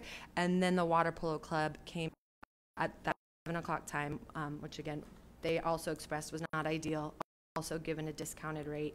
And then they girls alternating dates, I believe. So boys and girls, Monday, Wednesday, Tuesday, Thursday. And that was it. It was really the two big, and then small rentals here and there. I got a question related to the assessment that Ken's doing, Ken Berkman. I can't remember, is the plunge in that, or is it separate from that, the plunge assessment? Plunge is in it, right? Okay. Just, we haven't really talked about retrenching the pool itself and deeper so it could actually become CIF eligible, have we? Or I don't recall that conversation. No, we're going to begin. The council put us, the short answer is we haven't decided yet. The longer answer is council put aside, I believe it was $100 in this year's budget to start the planning process, the outreach process. And I really see us probably developing several options, least expensive to expensive, and one of those could include making the plunge deeper. That obviously be one of the more expensive options. Okay, anything else for Garcia? I think we just didn't get your opinion. That's a tough one. That's why you get paid the big bucks. Opinion. Done with her. It definitely can. It would be my preference as an operator, to be honest, and I don't sound lazy or not up for the challenge, because I am, and I can guarantee you whatever you throw at us we'll definitely handle, knock out of the park. I would just hate to kind of create another situation where boxing groups in and they're not allowed any time to grow and get bigger and expand, get more residents or whatever, or become that high caliber team that we want to be. So 4 can be done, definitely. Like, people won't be happy, but getting in a little bit will be better than nothing at all, right? They'll give them a chance to expand. But less would be, in my personal opinion, less groups would probably be better just for the long term. But I also think if we have to satisfy 4 groups, we need to consider plunge as a part of that option too. Oh, definitely. It would have to be a part of the equation. There just wouldn't be enough space at the Aquatic Center. As crazy as it, I know it's a big pool, but with that limited time, we would need some groups to utilize the plunge. To work with us. And then one other question, is it really to think from a financial standpoint that if we had 4 different club programs in that pool that we would not benefit in the sense that could potentially have 4 different types of tournaments or being by them, and so our weekend activities would actually be boosted because more clubs trying to host their own tournaments? Definitely that's a possibility. Frank, sure if weekend space are available, many clubs, even if they weren't chosen for ongoing rentals, would still ask to facility weekend or day by day basis because the lack of pool space around. So they would say we're welcome to host a tournament, and I think we could still make some through those weekend tournaments for outside clubs. Thank you. Any other questions? So we. Okay, so we've kind of split vote on the staff. Do we know what Meredith's opinion is? Is there? Meredith's opinion. Meredith is actually trying to work out the 4 teams in the water, but at the time, did not make the plunge a huge part of that. So I do think we can work with 4 teams. I know in the past, Jeanette, it's ideal to have less than 4 teams, but if we put the plunge in that process, I do think it's a doable process, and Meredith is trying to work with teams. Do we want to ask Lee, who is on the subcommittee and is involved in the opinion? You can ask whoever you'd like, Mayor Pro Tem. David, who's been on the subcommittee in the process from the beginning. Thanks, Arcia. Thank you. More than a minute, thank you. You know, it's tough for me because one of the things that started in committee was we needed to rein in our schools, time-wise, not necessarily in anything else, but we need to bring them in as early as possible because I saw that there was going to be an issue with time at the back end. Schools does not get to 6, which is an hour, well over an hour, if not an hour and a half on the other. I thought during negotiations we should have done that. I addressed both Pro Tem, Mayor, in those meetings that we sit down and try to reduce it in negotiations. Negotiations are done, everything's concrete, and we have what we have. 4 teams is going to allow 4 very average teams. If we're going to run 4 teams, my advice to you would be to evaluate them very quickly and which ones we're meeting, who is the best, who's going to be the best for the future, and get on with it, because we only have 5 years to make us aquatic for this city before we have to evaluate how much this facility is costing us, which is very great. At that time, you're going to get a lot of people, just like you see here with our kids, coming in that are going to look at those dollars and might want them for AYSO soccer, want them for high school soccer, might want them for baseball, anything else. We have to be the most successful right out of the to see to it that we have the best in 5 years come back to reevaluate this facility. We cannot afford to lose facility. We've already given up on a community pool. We've given up 3 community pools. One of them, I sat at the stand over there when I went over there, but I told everybody how the community pool was going to be hilltop, how we could redo the plunge with a competitive pool in the back, how Imperial done, but the school district wanted, the El Segundo School District wanted no part. And at that point, we were even going to have one at the old DuPont site. And that turned into our budget. So we've given up on a lot of that. We need to sit down and figure out as fast as possible. If you decide to do it, but do it quick. Analyze who's in there. You know who's more successful. You can sit there and you could look at, you know, the USA water polo, USA, you know, swimming, see more successful.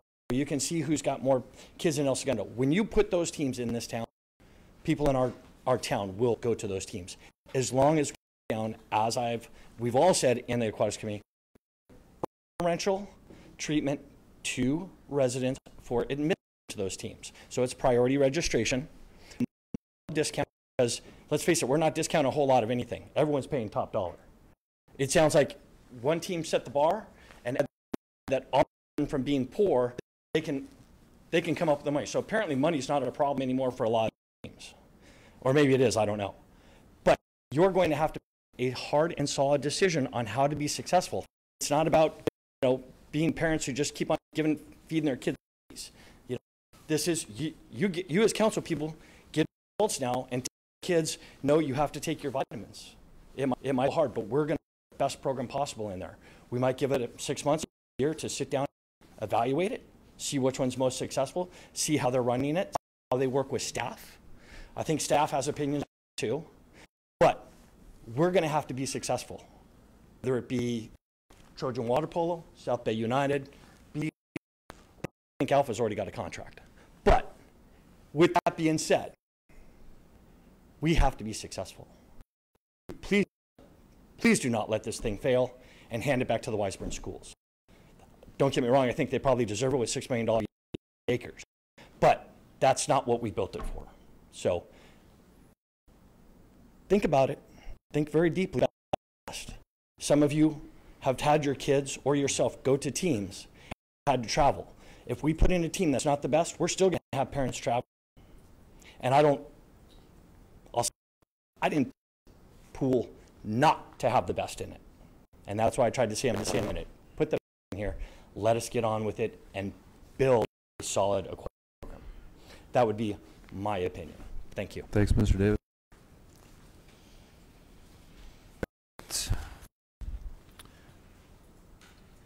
I would like to make a motion.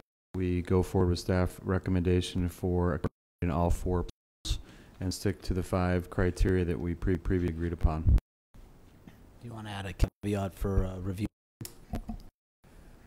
When we want to bring it back? Just for evaluating how the programs are doing. So you could direct us, for example, to 1-year agreements and bring them back prior to renewal and have council reevaluate. Yeah, I fear the worst case scenario in this is we make a decision tonight, down the road, the decision is made out of the body, and then we have a line of people here talking about how they got kicked out of the pool. And we didn't have a say on it, so I fear we can't just give staff, like, yeah, do this review and then make a decision and let us live the So are you amending the motion, or are you, what are you doing here? I mean, okay.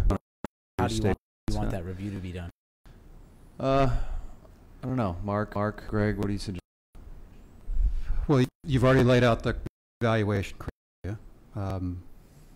I think you're just directing us to find a way to accommodate all 4 clubs, or at least try to negotiate a resolution with 4 clubs, and limiting that staff to a year, and directing us to return back prior to the end of that for extension or reconsideration of those decisions.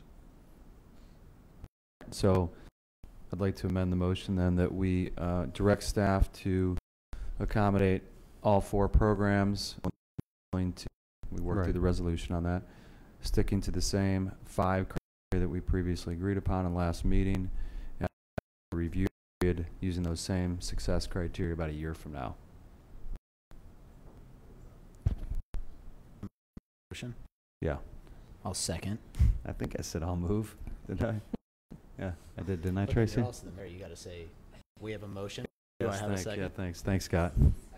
I second that. Nichols second it. Okay. Any other discussion? Okay, all in favor? Aye. Aye. All opposed? Okay. One. So council staff will do their best.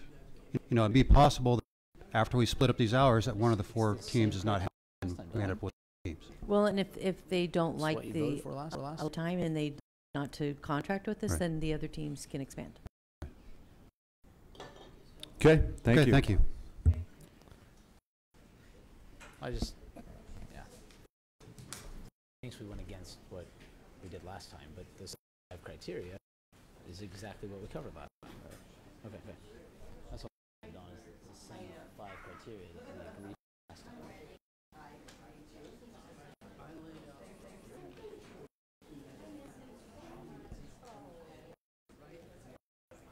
I know, and then we added, this criteria was added priority to the 2 El Segundo clubs.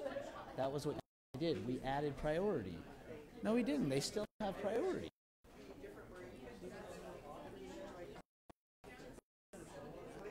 They have Monday through Friday.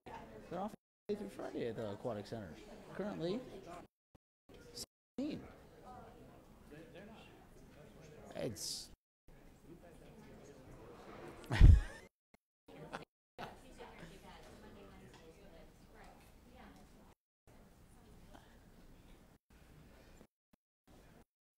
Anyone? Councilman Pimentel? I think he's in. Who's in? He had a long day.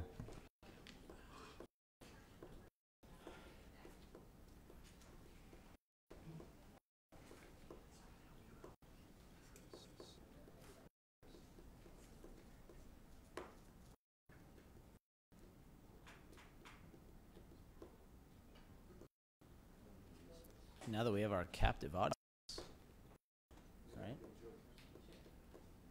I'll do a quick reset back at 55.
And we are on consent agenda. Do we have any pull the consent agenda? I was going to pull number. I'm just trying to. I was going to pull number 7. Okay, 7. Any other pulls? Great. Okay, do I have a motion to approve items 1, 2, 3, 4, 5, 6, 8, and So moved. 9 and 10? Sorry, 9 by title only. Thanks, Dr. Brann. Second. All right, all in favor? Aye. Okay, pro tem. Okay, so I pulled number 7. I have to go back. Sorry, I'm trying to use Notability and books, and I'm get confused. Consideration possible action resolution approving the plan of specifications for Class 3 bike routes to be located on Main Street, Grand Avenue, Nash Street, from Imperial El Segundo Boulevard, El Segundo Boulevard from Loma Vista to Main Street to Loma Vista from Grand Avenue to Binder Place and Utah Avenue Street, Aviation Boulevard. Project number PW 19.03, fiscal impact to be determined. The reason why I pulled this is because when I was looking at the map, I was wondering why it went all the way down El Segundo Boulevard to Loma Vista, Loma Vista, and then like a little square. That seemed an odd place for a bike lane. And if we're going to have a bike lane, we accommodate the children going to school. Like if we're going to, why are we looking at the 1 to 200 block Loma Vista for bike lanes when we should, I didn't understand that little square. The other pieces I understood, but I didn't understand where. I can pull it up. Do you have the map? Were you looking to display the map, you mean? Yes. We can display it, but we can describe it. So that was that component next to Loma Vista. So you're asking why does the Class 3 on-street bike path wrap around that block? Yeah. I think generally it's in that location to connect El Segundo Boulevard to the Grand Avenue bike. Normally that's straight down Goes Whiting. Loma This goes up that little road. I think it's called Bender Road, right? And I don't know. I don't think anyone I can see in this room can ride their bike up that street. So these are Class 3 routes, and they are striping and signage in the street. So it's just kind of alerting drivers that there could be bikes on the roadway, and it's a designated use fix. And the master plan that we developed in concert with the South Bay. Really no explanation except it's part of our master plan. I don't know why we have that loop there, but it connects Main, El Segundo and Grand in that corner. I just don't think anyone would be going down Loma Vista along El Segundo Boulevard. That seems like an area that's not used by bikers because there's no access there other than up Grand. Yeah. So it sounds like we worked with the South Bay bike groups to develop a bicycle master plan several years ago prior to Cannon and city engineer being here. My understanding was our effort was really try to connect high bike location to connect bike paths. So I think this is connecting El Segundo Boulevard to Grand Avenue bike path. If council would like us to do a little bit more before we move forward with this. I don't know. That doesn't. It's a little weird loop there. We can eliminate it. I mean, it doesn't Is this to avoid a turn lane at Main and Grand on a bike? That's the only thing that I can see, like why you would have them go around. And there's just, I mean, and I just feel with this, be looking, if this is a couple years old, we should be reevaluating it. And if we're going to bike lane, let's look where the students of our town drive to ensure make sure that they're safe going to the schools. Right. I'm the financial city engineer. It's 8 years old? Yeah. Doing this per the master plan that was developed by the bicycle group. So they are the bike users. So I think the reason they have this weird loop is we give people a choice to connect Grand and El Segundo Boulevard. If it's want to ride a bike, it's the main street with all the purpose. But they, what they want is they look from looks to me is they really want to come to second choice, Grand and El Segundo, it's just not a lot of option there. It's a being so. Yeah, but the size of Vista is quite small. Right. So I'm just, and isn't there parking on both sides of that street? Yeah, but if that street's very small, so it's almost like it would take up, the Sherrills would take the whole street. Right. So, you know, it's not many cars there. So I just feel, I mean, I'm okay with the main components of it, but I think we should do another reevaluation since this is 8 years old to do any additional components. Mr. Mayor? Right. May I suggest council can take a segment out. You know, it's a master plan by the South Bay. This city can do whatever we want to as far as we think our users want and the use of our streets for bike, as we're saying. If we want to eliminate, say, the Loma Vista from Grand to Binder, any other segment, council do that.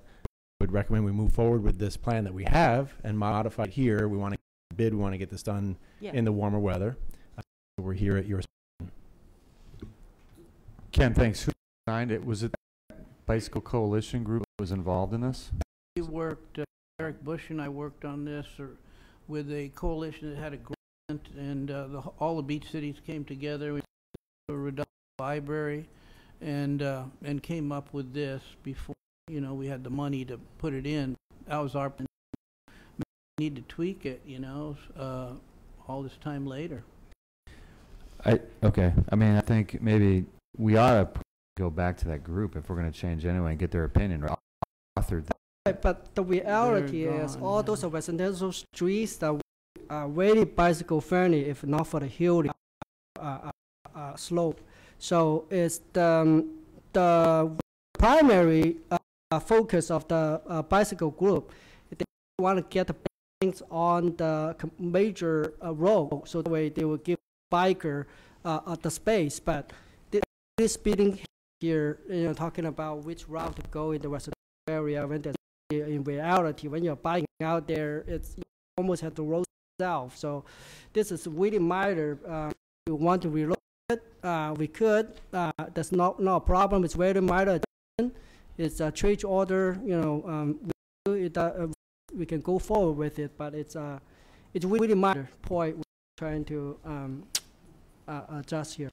I recommend that loop. Yeah, I mean, Can I, do any of us bicycle here to or anywhere?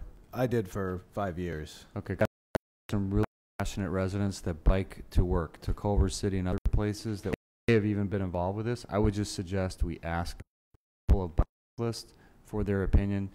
The only thing that strikes me is that the left-hand turn, if you're going on Main Street to that is normally on a bike, you're crossing traffic to get down Grand Avenue, and that's the only reason I could see having a loop.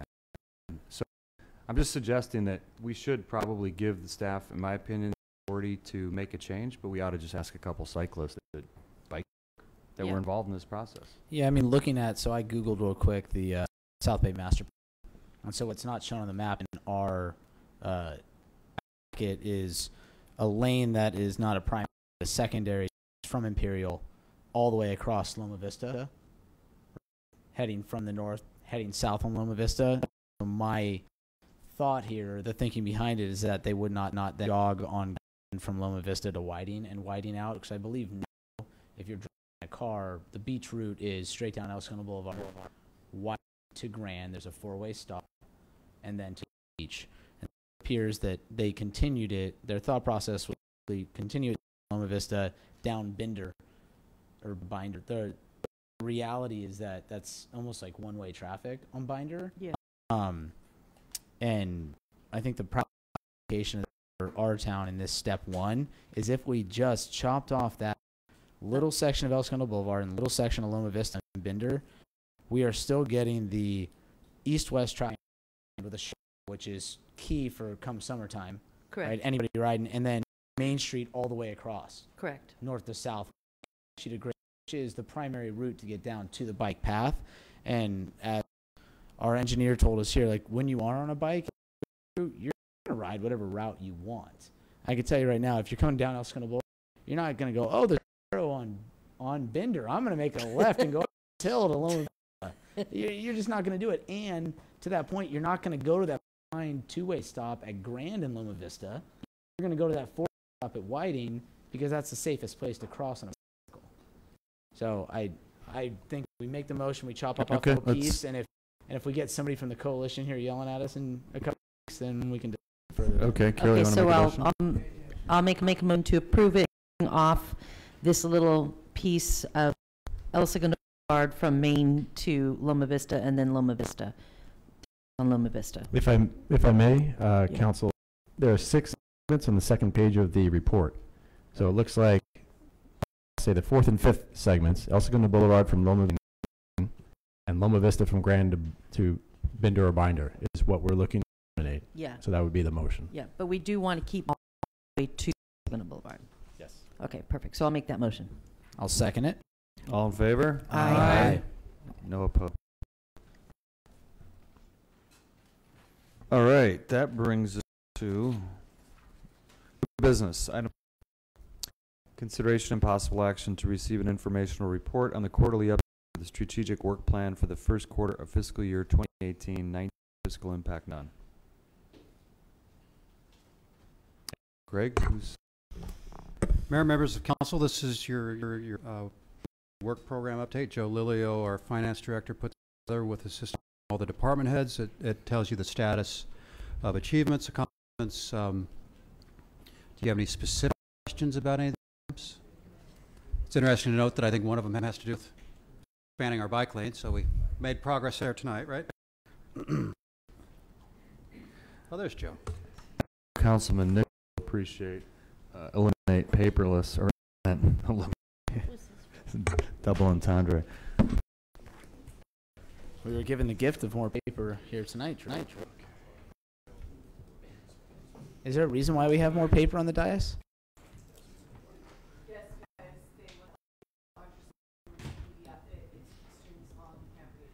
You know, it's crazy technology. You can zoom in and zoom out. We're making progress.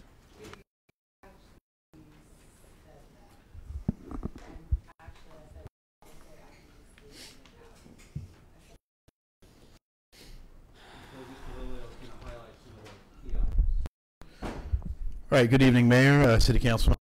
I'll try to be brief on this. So this is the first quarter work plan status. So back in June of 2018, City Council had a strategic session. We came up with goals for the 18-19 plan and work activities, and these are the work activities that we'll be going over. So there's 59 activities identified in the strategic work plan that council did on, I don't know if you recall the dot voting that occurred in June with Jan Perkins, the mediator. There are a total, I'll go over different tier priorities. So we have tier 1 priorities. Tier 1 priorities, these are the council's top priorities and will be primary attention by council to get accomplished. So there's a lot of these tier 1 priority activities. Tier 2 activities are defined as these will be the projects to be pursued as resources are permitted. And there's a total of 17 tier 2 activities that council approved. And then the other activities, these are activities that are opportunities as resources permit, and the tier 1 and tier 2 activities are achieved, will be moving over to the other activities. And you do have an exhibit attached to your staff report that shows, I'm not going to go all 59 of these, I'll just touch on some key highlights.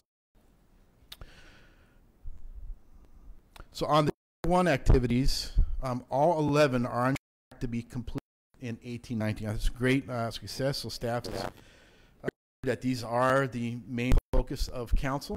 We're on track to get all 11 of these completed during the fiscal year. I think that's excellent. Even being, you know, a lot of departments are still short-staffed, have over 30 vacancies, and we're still able to achieve, all the departments are still able to achieve success on these activities. I'm going to highlight just a few of the 11, not over all of them. Some of the key ones. So on goal 2, PD implement strategies for recruitment of officers. So this is well on track to be accomplished. Under fire, and this is a goal to increase community awareness of the need for preparedness, increase in people who are prepared for disaster and services. Under goal 3, complete current labor negotiations. 3 labor negotiations which have already been completed. So for Officers Association, Firefighters Association, and the City Employees Association, multi-year labor agreements have successfully been adopted by the City Council and agreed upon by those associations. Accomplishment. Expectations are that the remaining groups, labor groups, will be resolved during the fiscal year, and we'll have multi-year agreements with those groups as well. Under Goal 4, this is under Public Works, focus on improving city facilities, completing conditions assessment, and that was garnered a bit of discussion during strategic planning, and the Works Director, Berkman, has completed that. He does have a preliminary report, which he'll come back once that's finalized and report out to council on that. Under Goal 4 for IS, successful implementation of new technologies, prioritize technology master plan. So as we're all aware, there's multiple initiatives underway under Charles's guidance and direction, and ISD staff is implementing 11 high priority projects under the Tech Master project list right now. Goal 5 is under City Manager, advocate for the city's interests regarding the Valley X. That's an ongoing initiative. And then continue under Goal 5, continue to implement strategy to shrink pension liabilities. UGS has really addressed this issue progressively, and we've saved so far, City Council's actions, $6.2 million in pension-related costs by the actions that Council has approved. So those are just some of the highlights under the Tier 1 priority activities. I'm not going to, again, I'm not going to go over all these, but real high level under 2 activities. So there are 14 on track to be completed during the current fiscal year, and currently right now we expected to roll over into 1920 to be completed. And as we bring this quarterly update to you, we'll update that. The other activities, so there are 26 of the 31 expected to be completed during 18-19. I think again that's a huge success. And 5 are expected to be completed during 1920, and they're all highlighted in the attachment that you have. The 59 identified activities that were approved by City Council are expected to be unattainable at this time. So that concludes my presentation. I'm open to questions Council may have. Thank you, Joe. I'm just really impressed with those numbers. I think by, the strategic planning is paying off. We're identifying goals, objectives, and we're identifying goals for each one of those, and the fact that we are, have articulated them and are actually moving toward completing them just ensures that we as a city are moving forward. And I want to thank the team for, Greg and the team for doing that. Yeah, great work. I mean, we have a strategic plan in what, 2 months? June, I think, right? So we're back at it all over again. Yeah, good stuff. Any other comments on this? No? Thank you very much, Joe. I echo the Mayor Pro Tem comments. Great work. All right, we are at, let's see here, council comments. We're going to go back to our reports. Let's see. Reports, City Manager. Any reports this evening? Just briefly, the State of the City is set for, speaking of the plan, is set for March 27. It's going to focus quite a bit on the strategic plan. And I appreciate all the work by the department heads and their staff and comments on the work program to date. Thank you. Great. Thank you. City Attorney? This evening. Thank you, Mayor and Council. Thank you. City Clerk? Just a quick reminder, Mona will be here March 9th. No, would that be? Yeah, March 19th meeting, and I will be here for your April 2nd meeting. Thank you, Tracy. City.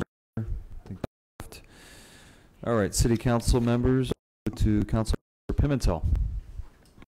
Nothing for me. Thanks, Councilmember Nickel.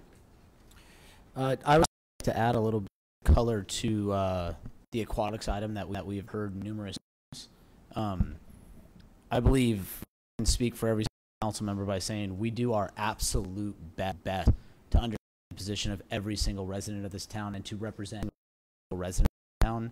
I know me personally, it is my goal to try to please as many people as humanly possible, and I feel in that same effort we are going to disappoint me, and I would just hope that our public would understand the position we're put in and understand the efforts that we put towards trying to please everyone and respect everyone. Yeah, just please respect us and understand us. That's it. Thank you, Scott. Councilmember Brann. Last General Assembly in Carson, it was the 20th event that the COG hosted. It was really well done. I was proud of the historical exhibit that we put together, the lobby, and the speakers were really interesting throughout the time I was there.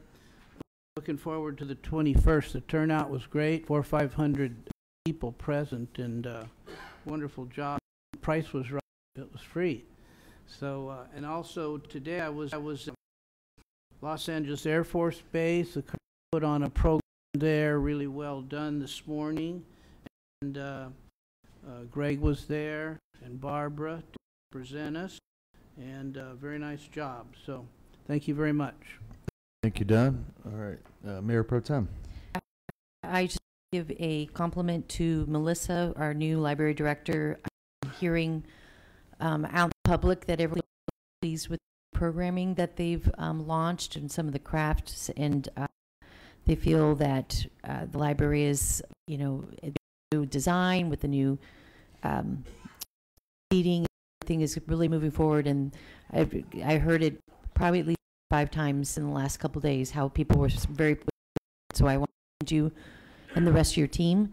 I had the opportunity the privilege to be on a panel over the weekend representing women in leadership roles tied to Girl Scout. They had over 100 Girl Scout members there, all of high school age, where they got to learn about Raytheon and go through areas where they learned about STEM and coding, and really honored to be amongst the other Raytheon women up on the panel, helping the girls learn that leadership is a possibility for them.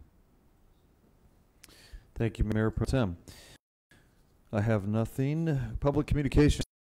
You have you have an item? Oh yeah, I do have an item. Wait. Oh, what did I want to mention? How when Dr. Soon was up talking about El Segundo, everyone got jealous. Oh yeah, as Don mentioned, we're fortunate to have Dr. Patrick Soon-Shiong speaking to a lot of the elected officials in the South Bay, and he really put El Segundo in the light. And it's hard to keep up with that guy, but I can just tell you, he's got the most impressive storage technology probably in the world that's taken into off the grid in Asia, in Central America, and in Africa using zinc technology batteries. He's got a scooter that goes 40 miles with a solar panel and battery. He wants to build a 12-story building for our and pharma in El Segundo. Like with 3 minutes there, sitting next to him, he's just like rattling. I couldn't even keep up. It was just so there's a lot coming. It's a very exciting time. All right, so I do have an item. Thank you for reminding me. Number 13, consider possible action to amend the Municipal Code to change the starting time of City Council Fiscal Impact NA.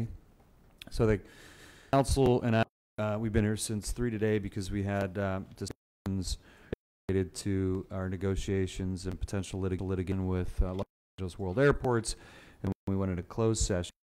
And one of the things that I brought forward, bless you, is that maybe we could push our meeting earlier in the day, still allowing people to get from work for public communications, and because some of our meetings have gone till even beyond midnight, that we push earlier, possibly at 6, closed session from 4 to 6, allowing people to get public communications in the beginning, and certainly still offering public communications in the evening. We also have started discussing things that we can do to improve the efficiency of meetings so that we are up here essentially get as much done. We have had some packed agendas, a lot of things. Staff's got a lot of great initiatives. I mean, the 59 activities alone and the plan indicates such. And fortunately, Dr. Brann actually did his doctoral dissertation on meetings, and the gave us some as well. So we're implementing some of those changes in the near future. But in the meantime, I thought we might want to consider moving our meetings up by an hour. So I'm going to council this. I'm okay. I think opening at 4 is fine. I think we should allow in the neighborhood of 2 hours for close, just based on what we've seen in the last 3 years, although I think that amount of time will increase with the negotiation settlements, and we might be able to start at 4:30 or even 5 someday, depending upon, advice from council. I wouldn't open before 6, give some of the public a chance to get here, and then we give them a second chance, like right now, to address if they missed the clock.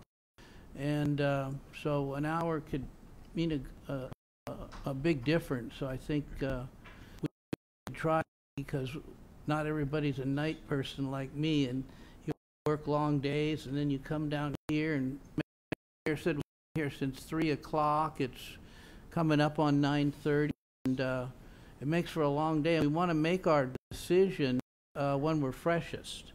So starting to. Thank you, Dr. Brann. Any other comments? Scott? I think 6 is the way to go. Planning Commission started at 5:30, and we experience many times people rushing to there to get their voice heard, and so I would hate to preclude anybody from that. There was something else that I was thinking about.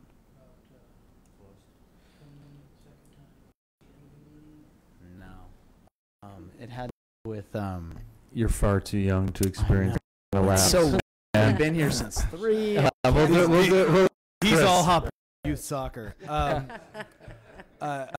I will echo Dr. Brann. I don't think we could conceivably go any earlier than 6 and make this as a place of public comment. So I think that is a better way to go. I was someone who had something valuable to add, and it's an early agenda item, opportunity to contribute before that item is heard. So I am incredibly sensitive to us getting out at a reasonable time and being able to help with home things that go on late at night. But I think 6 is probably pushing on the early. So I'm amenable to it, but I would not want to see us go any earlier. What I was going to say now. So public comment, we say it every time, but I don't think people pay attention to it, but it's 5 minutes limited per person, 30 limit total. So I don't know the last time we actually enforced 30 minute. Even tonight doing one person, I still think we went over 30 minutes. I mean, that's one thing that I don't know if we want to other cities sign in. It's the first so many people get a little record and they're allowed. I don't even know if we want to talk about that. I'm getting the head shake over here.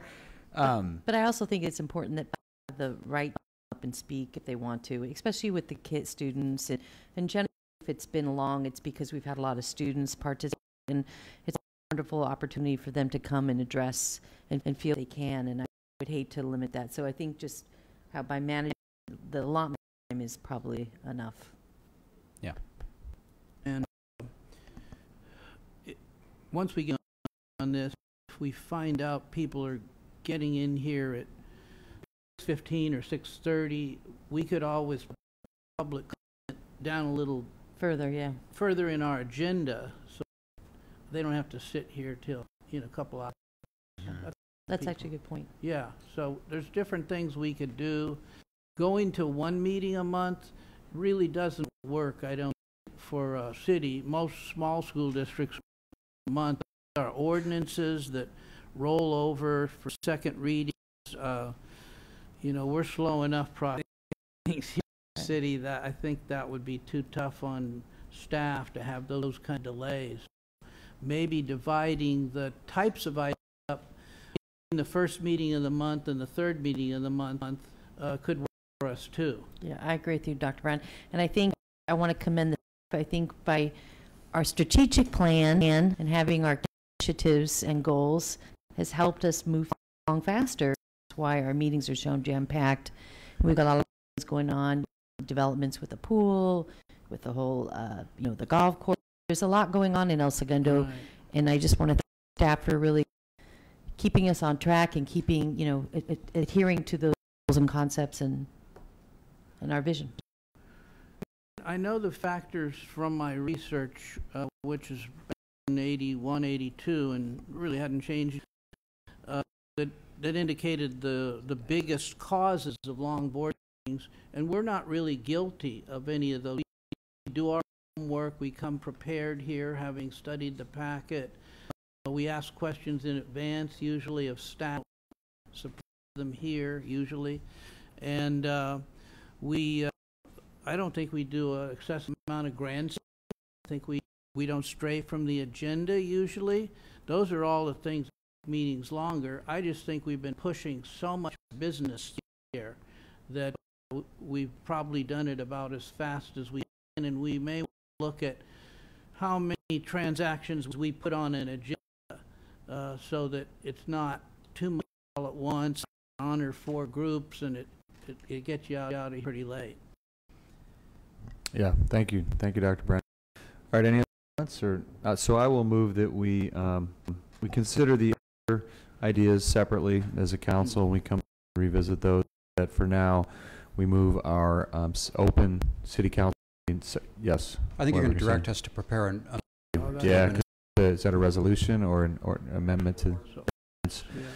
Yeah. I'd like to make a motion that we direct staff come forward with the resolution changing the start time ordinance. Thank you, whoever said that.